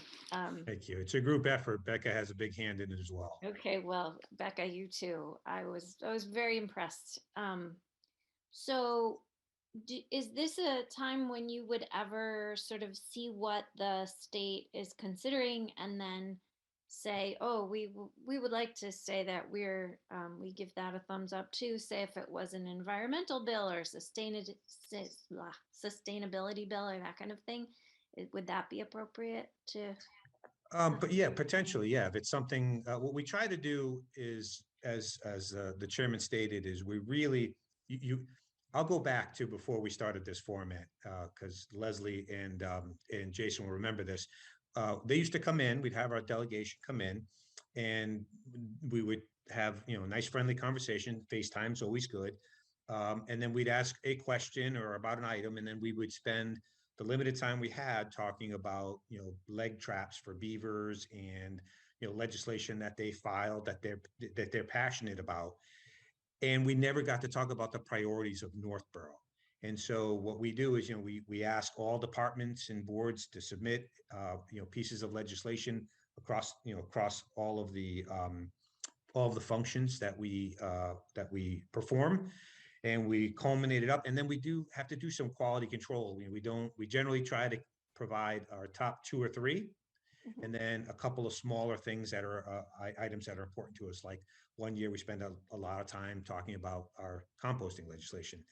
So, but we also do, again, to the chairman's point, is we want to marry, to the extent possible, our priorities with, the Mass Municipal Association, because we want to make sure that the legislators are hearing the consistent message from all the towns about how critical special education circuit breaker funding is, how critical, regional transportation funding is. And every time they walk away from those programs or they underfund them, that it has real implications for the operations. So, so we can include anything that we like. But we try not to, like I said, there's hundreds and hundreds of bills, and we don't want to just list everything. We want to focus on the things that will have the most impact on the town of Northborough. And in terms of the environmental, the other thing too, we try to send the message on the 10,000-foot view, which is, look, you have all of this infrastructure funding that's coming. Right? We don't want you to create new programs and earmark money. What we want you to do is, and what we included here is, fund the municipal vulnerabilities program. You have a program for environmental sustainability and climate resilience. Fund that, and so when they're here, I would think the message that we'd want is, we would like you to put funding in that program, because we are part of that program. We did the feasibility analysis. We have a plan. We have priorities. They're town-wide priorities. We want you to fund that. So when you have your money, put it there. When you have the money, put it in Chapter 90, because, we know we're going to get it. It's an existing program. And if they give the money through existing programs, it generally will come to us faster. What happens is, every time the legislature creates a new program, the legislature writes vague language, well-intentioned, and then whatever agency has to actually implement it, they say, we don't know what you mean by this. And then they have to create rules around that new program. All that stuff takes the better part of a year. And so we want to emphasize always, hey, give us the money, put it in existing programs that we're already, participating in. So like in terms of environmental and sustainability, put it in the MVP program. We have projects that are queued up that we're looking to get funded, and that can happen in very short order if they get the message, put it in that program. And I think that's what we want to try to focus on. Okay, that's a great answer, and yeah, because I mean, I know even just from my experience being on this board, everything takes a little longer than people want it to, so that makes sense, not to give them more work to do. So, and then I just have one more question sort of about the Chapter 90 funding. So Cedar Hill Road is a big issue for a lot of people. There are a couple of residents who, every time they see me, they mention, I am afraid to drive down Cedar Hill Road. There's so many potholes. So part of Cedar Hill is ours, but not very much of it. Most of it is Marlborough. And Danielle is still going to be in charge of Marlborough, and we're already friendly with her. Is there any way that we can kind of while she's there, try and say, hey, it's really important to the residents of Northborough that Marlborough pave this road. Is that something that can happen? Generally, we don't have any ability or authority to tell another town what to do with their tax dollars. We have responsibility for our very small, limited area on Cedar Hill Road, but the vast majority of Cedar Hill Road, as you pointed out, is in Marlborough. And Marlborough has their own, pavement management plan and their own priorities. I don't know where Cedar Hill is on there. We certainly can make a friendly call from at the staff level over there just to see if Cedar Hill is on there, where Cedar Hill might be on their list. But generally speaking, it's a mayoral form of government as well. So, the mayor has a little bit more influence, and as you know, we do have some legal issues that we're dealing with Marlborough through the Wesley treatment plant. So until those legal issues get resolved, it's difficult to partner on much else. We have other projects that we partner with, would like to partner with Marlborough on, and so it's gonna take that litigation to be worked out, I think, before we can maybe get back to better diplomacy. Some of the older board members know when we had the litigation between us and Southborough regarding the high school project, it was very difficult to partner with Southborough because we had that point of contention until that got resolved. That's been resolved now for 5-6 years, maybe 7 years. And now we're partnering with them on a joint procurement for health insurance, and we're working with them on all sorts of other projects. So unfortunately, I don't know how successful that will be.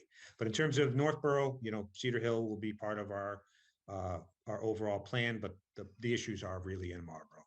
So Yeah. I can tell you what happens when residents from, Westborough call to complain about, a roadway in Northborough. I tell them to call their board of selectmen. I know.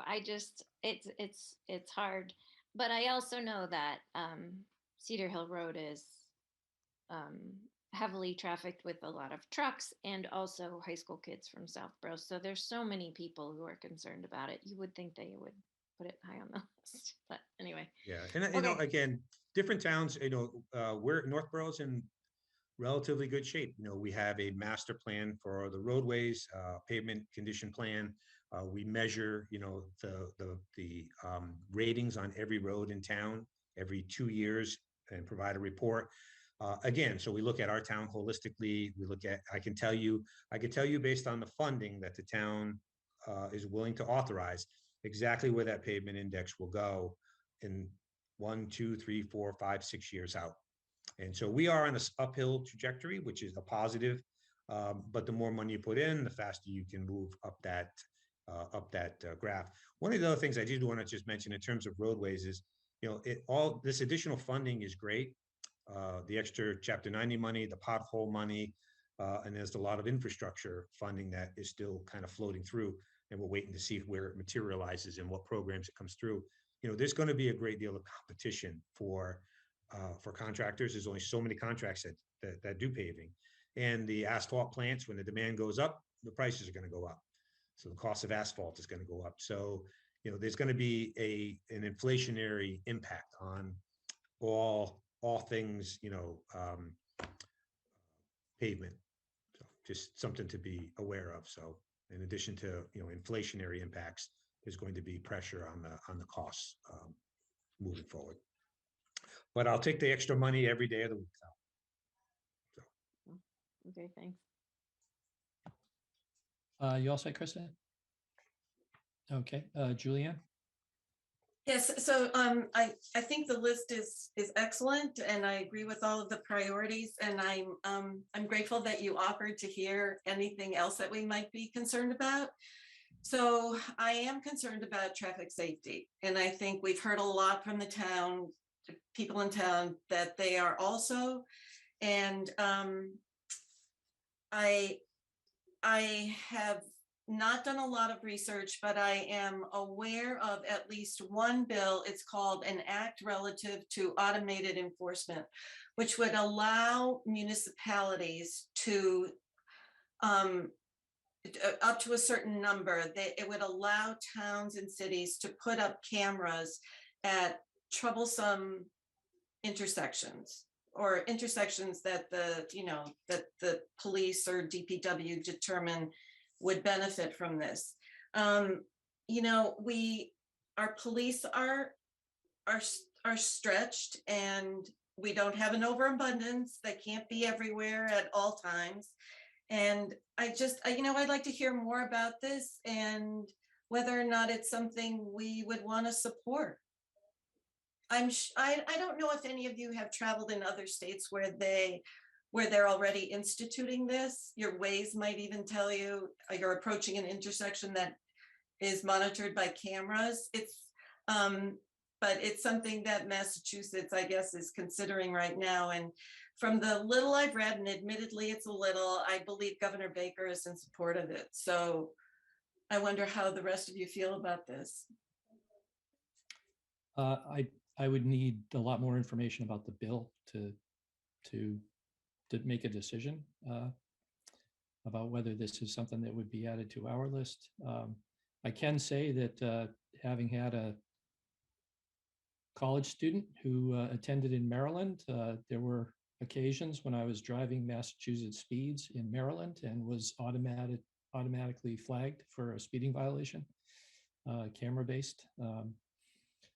I don't know. It would need more information about it before considering it to be a priority to make it onto this list, which by definition is a fairly short list in order to focus the greatest attention on the most significant items.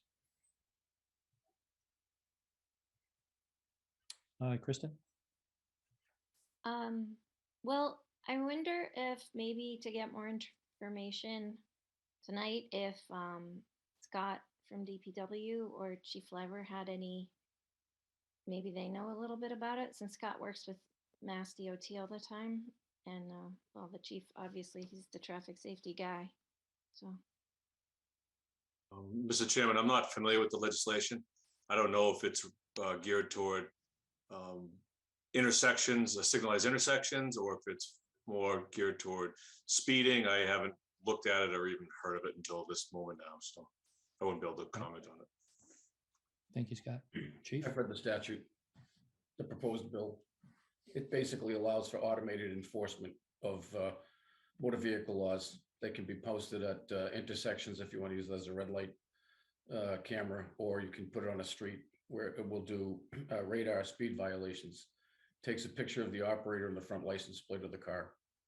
It does allow for putting it on state property with permission from Mass DOT, but it's at the expense of the community. And it also authorizes the towns to impose the fines and collect the fines. And it doesn't impact things like merit rating and the things that other folks are most concerned about. I did read it in its entirety, and it's something I'd be highly interested in. Thank you, Chief. How would we work that? Would we circulate the bill to all of us so that we can? And I don't know. I mean, John or Becca, you work with MMA. Are there other bills that would help with traffic safety that we should consider also? I'm not aware of any, but like, as I said, literally, there's hundreds of representatives and senators, and they all submit bills, and we never know.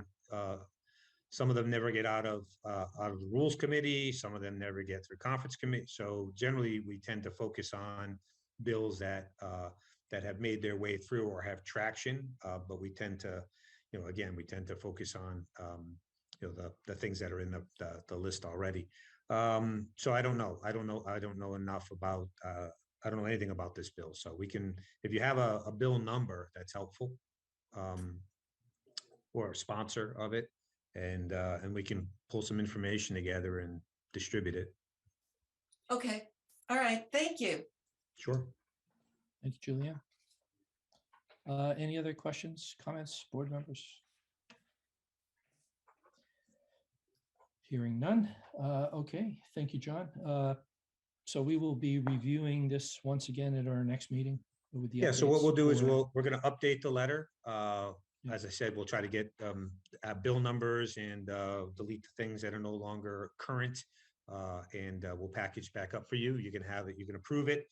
Hopefully at your next meeting. It shouldn't be wildly different from what you've seen tonight from the prior year. And then we will send it. This is the magic, is sending it to our delegation ahead of time. And when they come in, to ask them to speak to these issues. So otherwise, sometimes you'll get, well, it's the first time hearing of it, or I don't know, I'll have to get back to you. We get it to them ahead of time. They see it. They're well-known issues. And really, you want to just pin them down. Are you going to support, special education, transportation, things that are absolutely critical to our operations? So. Okay, thank you, John. You're welcome. Next item is update of preliminary fiscal year 2023 budget. So in your packet is about a 9-page memo that gives you an update on where things stand right now with the budget. Appropriations, financial planning are meeting weekly, beginning Wednesday, financial planning, and Thursdays are appropriation, and they'll be meeting weekly moving forward. But we have the regional high school has completed their budget. Was approved on February 16th. The K-8 budget was approved on February 7th. And the Assabet Valley budget was also, or assessment was also approved. One of the things that we do every year, and I don't want to take up too much time at this stage of the meeting, but there are general goals and objectives that we talk about in terms of the sustainability of our operations.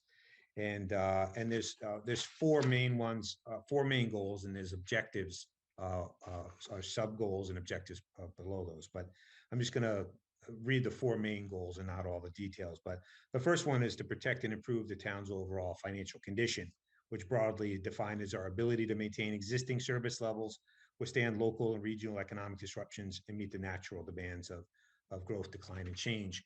This is what you hear when we talk about financial trend monitoring, is being able to maintain a good service level that people are seeking. The second one is to develop our budget in conformance with the town's comprehensive financial policies. Our financial policies are like the rules of engagement. Like, you can't play any game or engage somebody in anything without understanding what the rules are.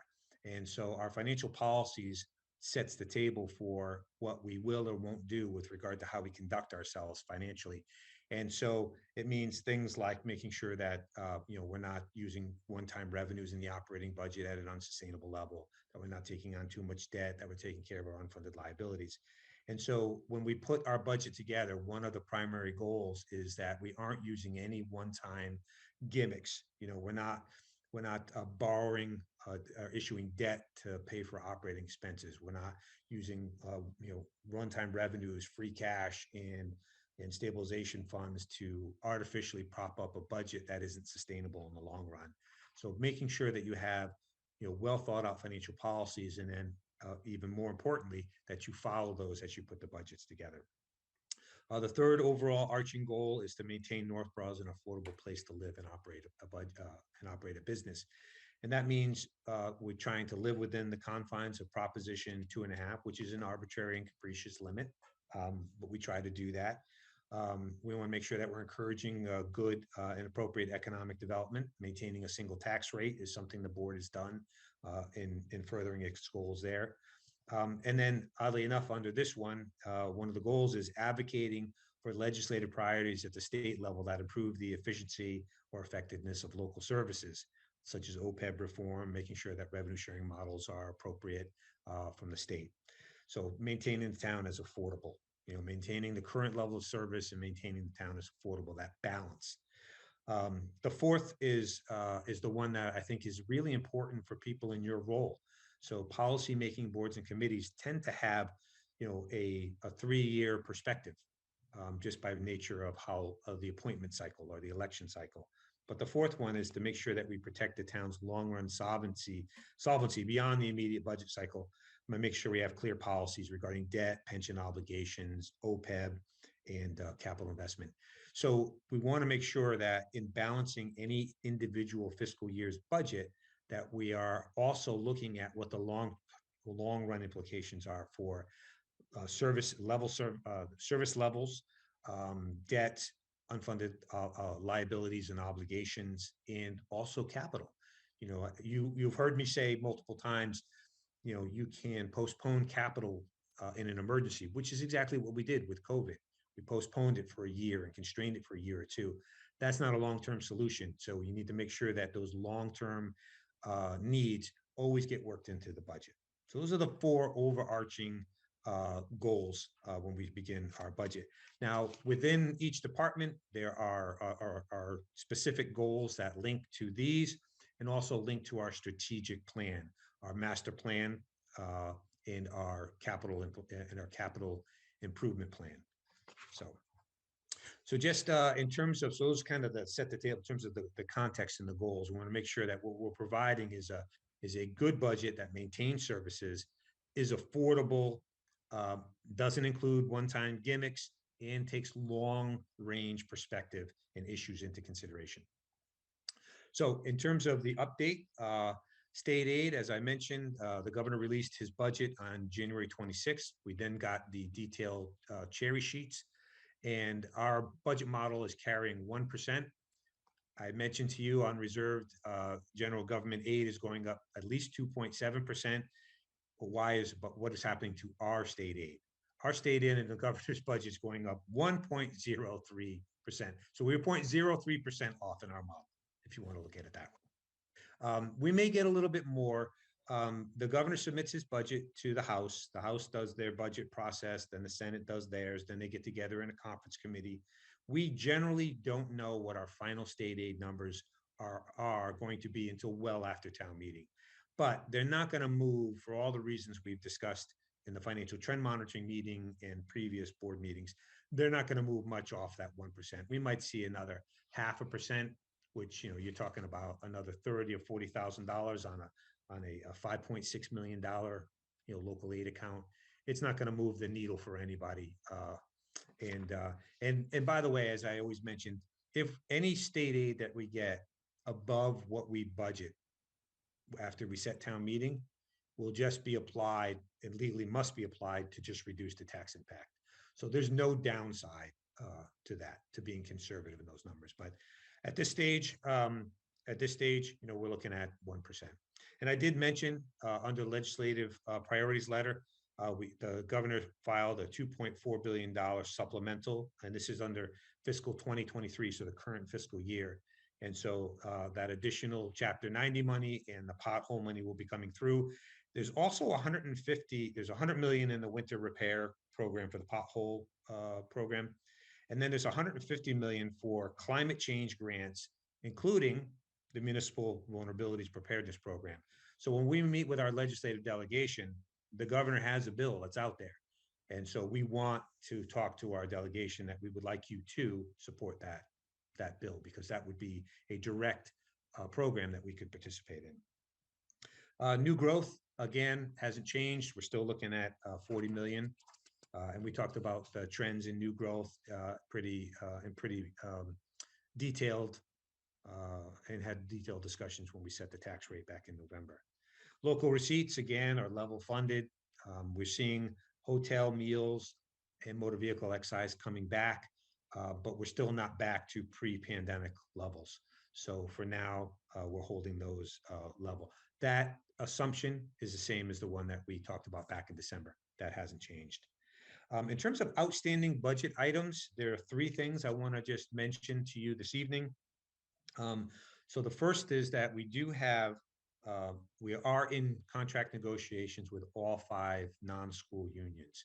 So we're in active negotiations. Should one or more of those negotiations settle, then that would require a modification in the budget if it happens in enough time prior to town meeting. The other big thing on the personnel front is that, as you know, we are wrapping up a classification compensation study. So all the job descriptions are being updated. A market analysis is being done to make sure that our level of compensation is competitive relative to our comparable communities. And so that will have, in all likelihood, an additional financial impact. We're not anticipating that we're really out of line, but when you redo the job ranges, people who might be at the maximum now might have available to them a year or two of merit increase.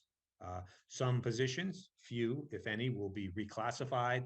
And so there will be, as anytime you do a class comp study, and you do them about every 8 to 10 years, but every time you do one, there's going to be financial implications.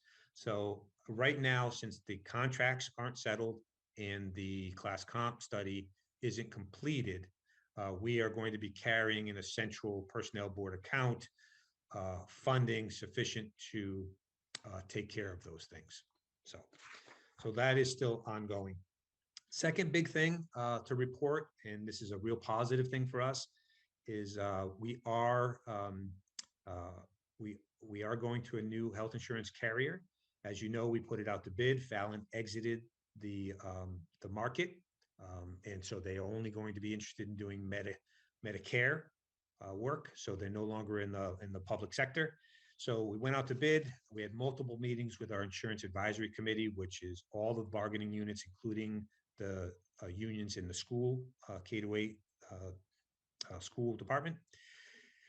Multiple meetings going over the results.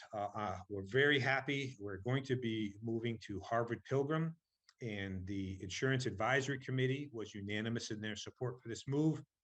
And based on the bids that we got and working with all of the bargaining units, we believe that we're going to be able to get the health insurance budget, bring the health insurance budget in at no more than 3%, which is our target, is to stay at 3% or less. That's a sustainable. When health insurance goes to 10%, it disrupts all of our budgets.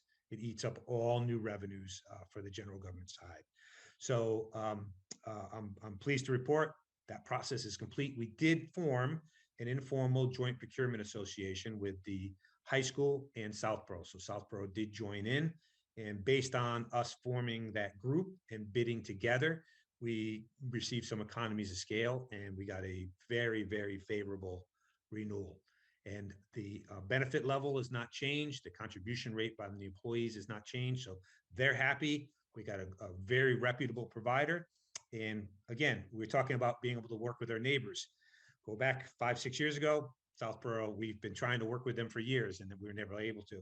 But the relationship is in a different place right now. And so we're able to do this joint procurement that benefited the region, Southborough and Northborough, and all of the employees. So that's very positive. The last thing, development that came through, not so positive. On February 22nd, we received notification from the Norfolk County Agricultural High School that a Northborough student applied for admission there for the upcoming fiscal year. This is one of those weird things that is counterintuitive, doesn't necessarily make a lot of sense, but the under Mass General Law, Chapter 74, 603 CMR 4, this is known as Chapter 74. This, if we don't offer a program at the high school or at our Voc school, which is Assabet, a student has the ability to go to a school that offers the program that they want, and the town has to pay whatever that bill is. Unfortunately, Norfolk County Agricultural, their tuition is about $25,000 per student, and then we also have to pay for transportation. So one student can cost $38,000. So we have one student going there, so the transportation costs are already being paid for, and we're trying to work with neighboring communities to see if they have any additional students. But we now have a second student that has applied, and assuming that they will be accepted, we're looking at another $25,000 bill for that. Unfortunately, that comes out of the general government side of the budget. It does not come out of the K-8 school budget or the high school budget. So given the fact that this came out of the blue on February 22nd, what I'm going to propose and do is I'm going to add that to the budget. I'm not going to ask the police and fire and DPW to cut another $30,000 out of their budget to fund one student going to Norfolk Agricultural. So that cost is going to get added to, our base budget. That's my plan anyway. So I don't have the number. I know what the tuition is. That's been voted by their by their school committee. What I don't have from the school department is what the transportation costs are, but whatever they are, we have to pay them. So there's been folks over the years, every so often, a community gets hit hard under this statute. And there's been attempts to petition the legislature to modify that, making the argument that, $38,000 for one student to go to school arguably isn't the most effective and efficient use of resources, but that's the law. We're going to comply, and it's going to come out of the general government side of the budget. So, and it's at the 11th hour. So it is what it is. So pulling all this together, where things stand at the moment, the key budget increases that most people are focused on when we go to town meeting. The Northborough K-8 schools, their final budget that's been voted is going up about 3.5%, just shy of 3.5%. The general government, this is the non-school budgets, are coming in at about 3.5%. Again, roughly on par with the schools. That's what we need. The original budget model was looking at a 3.39% increase, so somewhere between a 3.5. That's what we need to maintain services. So right now we're looking at a 3.5%. Assabet Valley, this is our regional vocational school. We have 9 more students going at about $15,000 or $16,000 each. So their assessment is going up almost $190,000. It is what it is. It's based on the number of students that go. Now, the flip side of that equation, which is we have more students going to Assabet, which means we are taking a larger share of the operating budget because we have more students. At the high school, for the first time in 3 or 4 years, we've been on the side of the enrollment shift where there's been less kids from Southborough going to the high school and more from Northborough. And that has meant that even though the high school operating budget only goes up 3 or 3.5%, the overall budget, our assessment, Northborough's share, has gone up, 8 or 9% in some years. That demographic projection is shifting, and now Southborough has more kids and Northborough is trending down. And so this year, we are only looking at a 0.17% increase in our assessment for the high school. So between the debt and the operating budget, we're only looking at about a $26,000 increase. And just to put that in perspective, when you're looking at our 8 or 9% increase, it's a $650,000 increase. That's a big difference. Southborough is looking at about a 10% increase in their assessment. So they're going to feel it this year. We felt it for several years. We've been saying fiscal 2023, that trend should reverse, and I'm happy to say it has. Now, what does this mean? Overall, what this means is that the tax impact that we forecast in the financial trend monitoring that assumed a 3.5% increase in the assessment will be less. We'll work through those numbers, and ultimately, when the budgets are completed, as we head into town meeting, we'll revise that tax impact, but it could be, $50 less than the $650 that we had talked about, or the $660 increase that we had talked about. So that's positive news. Other than that, yes, Mr. Chairman. Just to go back to those first 2 bullets, because I always seem to recall the K-8, the health insurance component for the K-8 schools is carried on the municipal side of the budget. Is that right? Correct. And so the second bullet here is where that amount's being carried. Yeah, our 2 biggest budget busters are health insurance and retirement, because we're part of the Worcester Regional Retirement System. And so it is on a it's on a plan to be fully funded.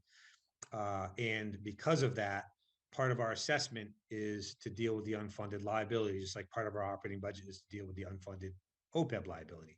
So those assessments are going up about 10, 11% every year. And about 40% of those costs are for the K-8 employees, not the teachers. The teachers are part of the state retirement system. But all the general administration, the custodians, everybody else, the town, on the town side of the budget, we pay for those expenses. So we, those are the two expenses that are constantly putting pressure on our budget every year. Again, that's just the way the budgets are structured. Thank you. So overall, the budgets are developing and coming forward in pretty close proximity to what we had presented in the financial trend monitoring back in December. State aid, the revenues are coming in almost exactly where we had anticipated, and the key budgets are increasing pretty much what we need in order to maintain services. So, so absent, some shock happening or the legislature doing something crazy with state aid, the big pieces are here. We'll wrap up the class comp study, hopefully make some progress in the negotiations. And those are the last pieces that will drop into place. I did include in your packet a detailed article from the MMA regarding the governor's $2.4 billion spending supplemental in fiscal 22. Again, that's good news for us. That'll help us, but that won't have any impact on fiscal 2023 operating budget. On March 28th, you'll have the charter required joint hearing with the Appropriations Committee on the budget. So between now and then, Appropriations and Financial Planning will be moving through, making their recommendations. And but again, I'm not anticipating. There's nothing unsuspected. There's no surprises here. This is exactly what we laid out for you back in December, with some minor tweaks, a little bit of good news in some places, a little bit of not so good news in others, but on the whole, it's unfolding exactly as we had anticipated. The good news is the tax impact, in all likelihood, will be less because of that high school assessment. So that's a positive news.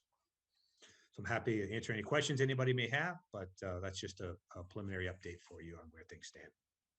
Great. Thank you very much, John. Appreciate all the work that has gone into this and continues to go into it. It's going to be a very busy month of March by the time we see you on the 28th to see the final proposal. Board members, any questions at this point? Julianne? Yeah, thank you. It's always a lot of work and it's greatly appreciated and the explanations are very clear.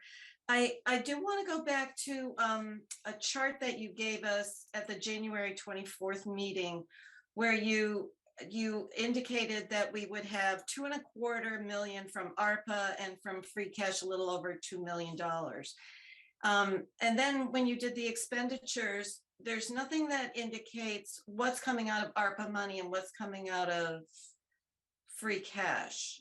Is that a rule now that you're never going, the town will never have to go back to the federal government and say, this is how we spent the ARPA money specifically, or? No, that's what's being developed right now with the financial planning committee. So some of the more, the projects that were really included solidly in the capital improvement plan will likely go to town meeting and be funded with free cash.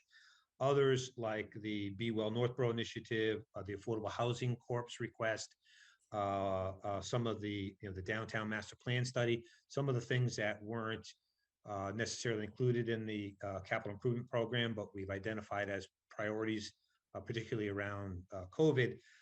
The intention is that those will be coming out of ARPA, and that detailed separation of where these projects will go, whether or not they go to town meeting or they're included or they're funded out of ARPA, is what'll be coming out in the next couple of weeks. That's what the financial planning, one of the things the financial planning committee will be looking at. So is ARPA money available to us right now, or does it have to go? Yes, ARPA money is available. Yes. So we have received it. Yep. If you wanted to do Be Well Northborough tomorrow, we could do it. Yes. What you want is and that's one of the other reasons why some of these projects should come forward and be funded with ARPA is, the other one is the master plan, the downtown master plan would be that the funding would be released sooner and those projects can get moving sooner. Right. So that's the other thing that we're looking at is what are the projects that should be released and moving sooner? What projects also are really COVID related as opposed to equipment replacement that's been for instance, been in the capital plan for the last 6 years. So that's what we're teasing out.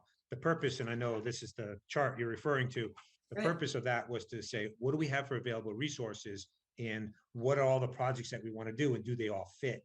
And the great news is, yes, they all fit. Now we just need to tease out which ones. That's why when in a moment, we're going to talk about the draft town meeting warrant, right? There's a lot of CIP placeholders, but they're blank for the moment. So we're going to be filling those in over the next couple of weeks and which ones will go to town meeting versus which will be released under the ARPA funding.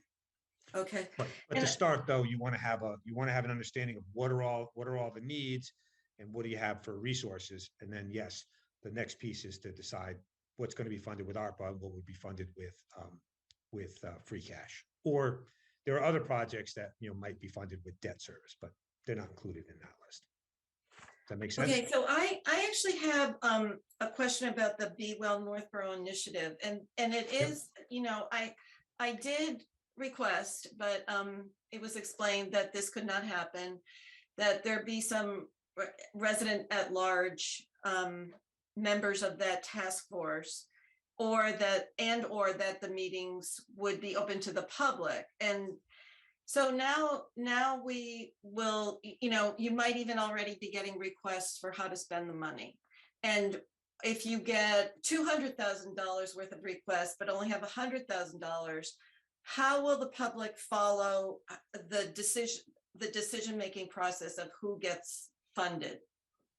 Yeah, that's a good question. And again, this is really no different than if we had taken that money and placed it into the senior center's operating budget, the library's operating budget, the health department's operating budget, or put it into a budget for the cultural council or the community affairs.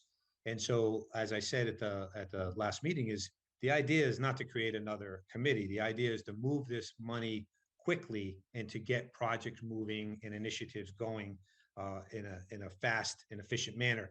And we want to work through the existing boards and committees. So you have library trustees, the Friends of the Library, the cultural, the Council on Aging, the Friends of the Senior Center, Community Affairs, the Cultural Council, the Board of Health.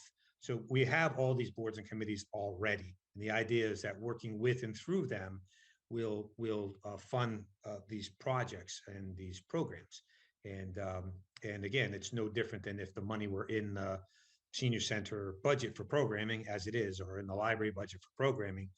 This is just a way to provide a quick appropriation without and to be able to move the projects out and move quickly through the existing boards and committees. So that was the intent, not to create a committee to oversee committees. So, but you have the department heads. And I understand that, but the part two of my question was how will the public understand what gets funded and what doesn't get funded? Well, also, as you know from the presentation that you had at your last meeting, there is a public surveys and input about if there's specific, because we're trying to really, the goal is to get the maximum amount of input from the residents about what types of programs they would like to see in the different areas. And so the idea is that the group will take all that input and take a considerable amount and heavier weighted input from the existing boards and committees that would be like sponsoring programs in their buildings or on town property, and then bring it back. And then there'll be a creation of, as we said, a community calendar where we're marketing out to the community all the programs that are coming up for the upcoming quarter. And I envision it being, an ongoing discussion and exchange of information to do this, essentially these programming on at least a quarterly basis, but to try to get it planned out for as much of the year as we can. You're probably looking at, smaller grants, things in the, $5,000 range. So we'll see what can we do, for that type of programming. And we always have the ability, I'm trying, again, in terms of the budget, we're trying to pick something that's reasonable in terms of trying to, what can we do out in the community, and modeling it after some of the other grant type programs that are out there, like the Cultural Council, the types of programs that they do.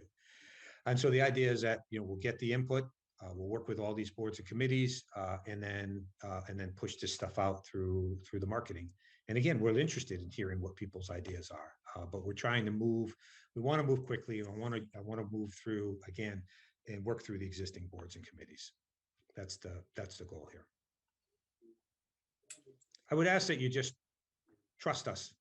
This is what we do. I trust you. I trust you, but I'm very obviously very excited about the program, and Yeah. I hope that you get a whole bunch of ideas, and I'm just curious about how you will prioritize. Depending on, I mean, we may, I don't know. I mean, if it gets that complicated, we might put it out there for people to provide input on which programs they'd like to see out of the ideas that we get. The goal is we want to do what the community wants, and so we want to do it. We want to move it quickly. That's one of the keys here. So, and as I said, it's no different than, we have within the operating budgets in recreation, senior center, the library, for programs. This is something we do, but instead of, trying to put it all in the individual departments, we want to create this coordinated umbrella initiative. I think it's going to work out just great. And, as I said, when we talked to the Cultural Council the other night, they've got ideas for programs. And so we released the funding through ARPA. We can start funding some of those and get things happening. And I think the big push is going to be, at the beginning of the summer months. Just a perfect example, one of the things the rec department would like to do is an end of the school year party at 1:35 for all the kids, like a fair, right? Wouldn't that be great? And then all the boards and committees can come and they can do, that's the type of thing that we're looking to do, get people together, especially outside. So. Okay, and one more question. So Wednesday, Financial Planning Committee meets for the first time, correct? Yes. Yep. And their meeting, will that be recorded? Because it looks like a meeting in Town Hall.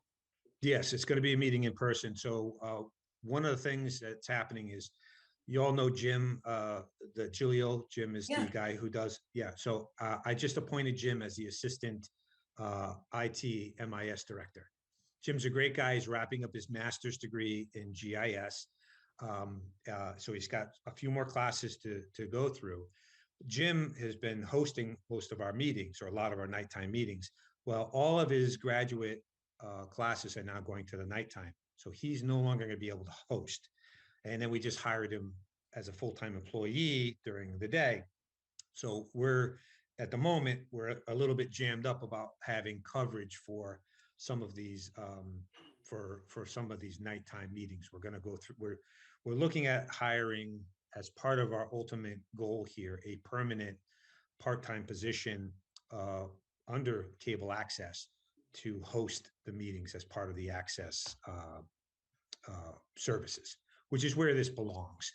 Hiring Jim on the side using CARES Act money was just a stopgap measure. So, but with his departure from hosting, it's going to be, we got a little bit of a gap here where it's going to be difficult to get the coverage. Meeting is open to the public. It will be at Town Hall. I'm not sure whether or not Access is going to be covering it, but I can check into that. I think people really appreciate that, and if it can be, that would be great.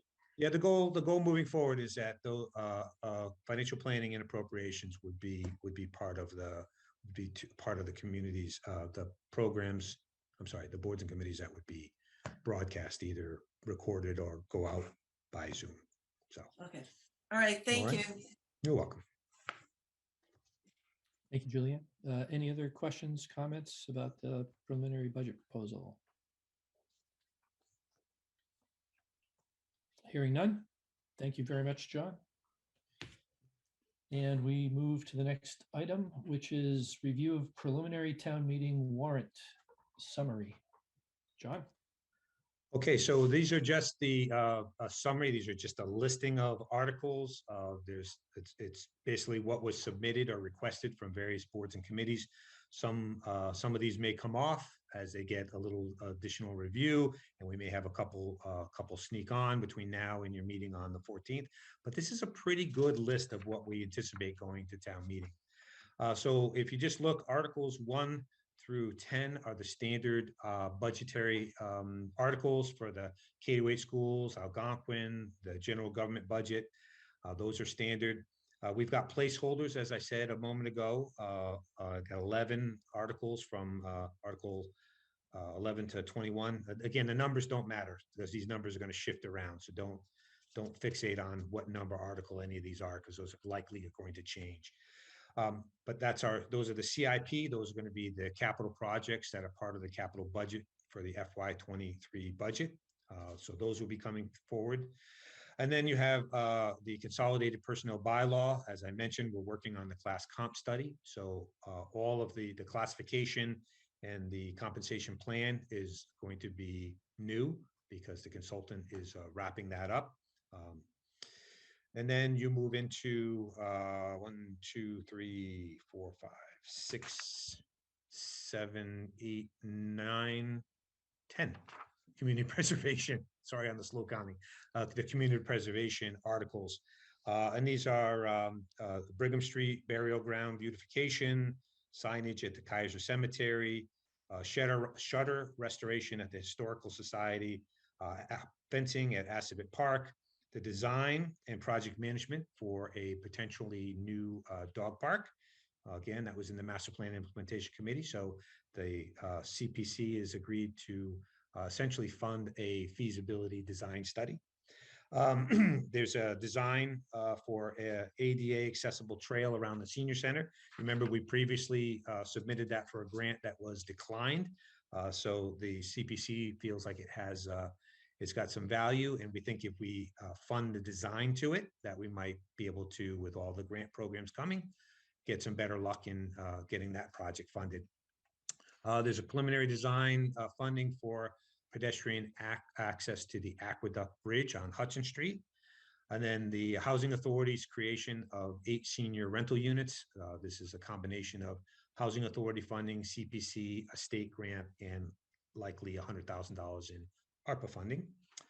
And then there's a debt service article for White Cliffs and the CPC's administrative account. So those are all the CPC articles. And again, all of those are subject to the CPC's process. So they've held hearings and public input and discussed all those projects. But those are the articles right now that we're anticipating coming forward from the Community Preservation Committee. After that, we've got several zoning articles that are still in development from the Planning Board. A lot of these articles are going back and forth right now with Town Council. And so there's a zoning article regarding breweries in town, encouraging or allowing breweries in certain zoning areas. Elimination of the 2-family dwelling exception from the site plan, changes to the sign bylaws. There's an article on zoning enforcement. There's an article rezoning 37 South Street, use variance. And then there's an article for a temporary moratorium on distribution and transportation uses. So that one, I'm sure will garner some significant discussion. And then we have floodplain revisions that need to be made to the floodplain maps. The town meeting has to approve those. Those are coming forward from the town engineer. And then last but not least, we have a citizens petition that we received to change permanently town meeting from the 4th Monday in April to the 4th Saturday. So as you know, town meeting is held on the 4th Monday. We have made some changes for COVID purposes to meet outside, and the meetings have been held the last 2 years on a Saturday in the football field at the Algonquin Regional High School.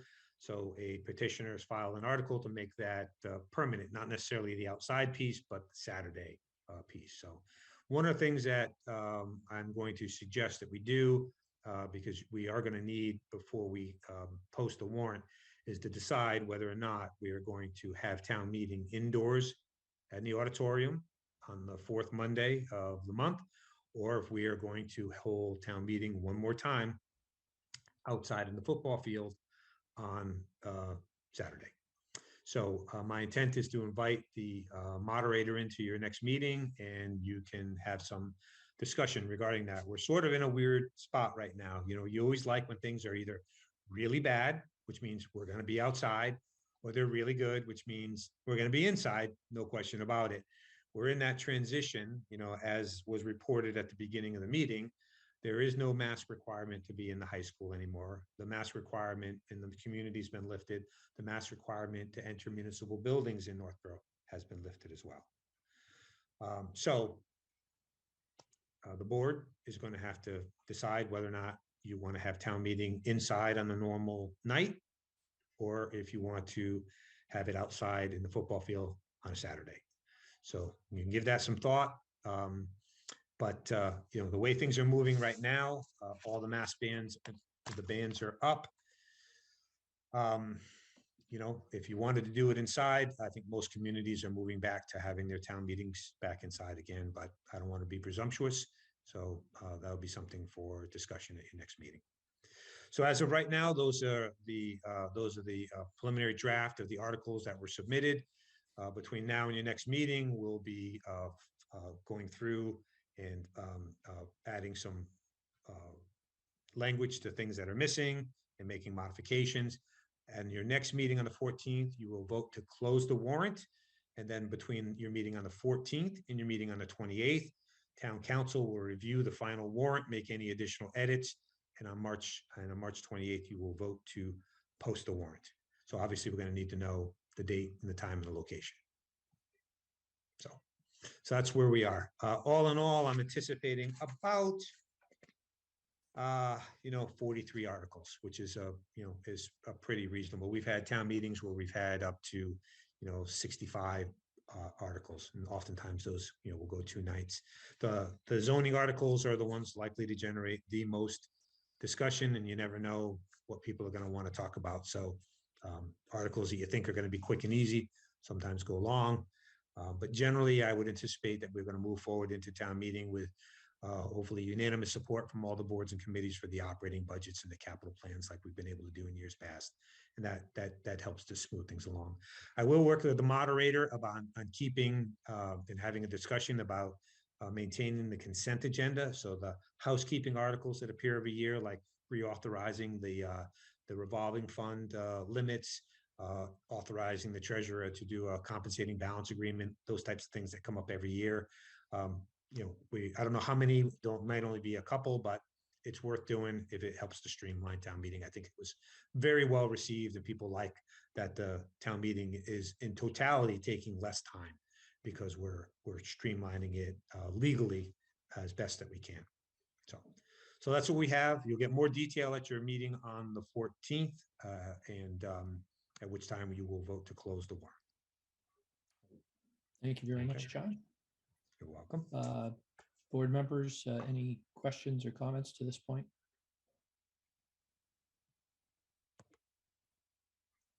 Very good. Seeing none. Thank you. And next item is the execution of cemetery deed 1141. Do I have a motion? Mr. Chair, I move the board vote to execute cemetery deed 1141. Second. Moved by Kristen Wickstead, seconded by Scott Rogers. This is a roll call vote. Kristen Wickstead. Aye. Julianne Hirsch. Aye. Scott Rogers. Aye. Leslie Rattan. Aye. And I, Jason Perot, vote aye. Carries unanimously. Any other business come before the board? Nothing this evening.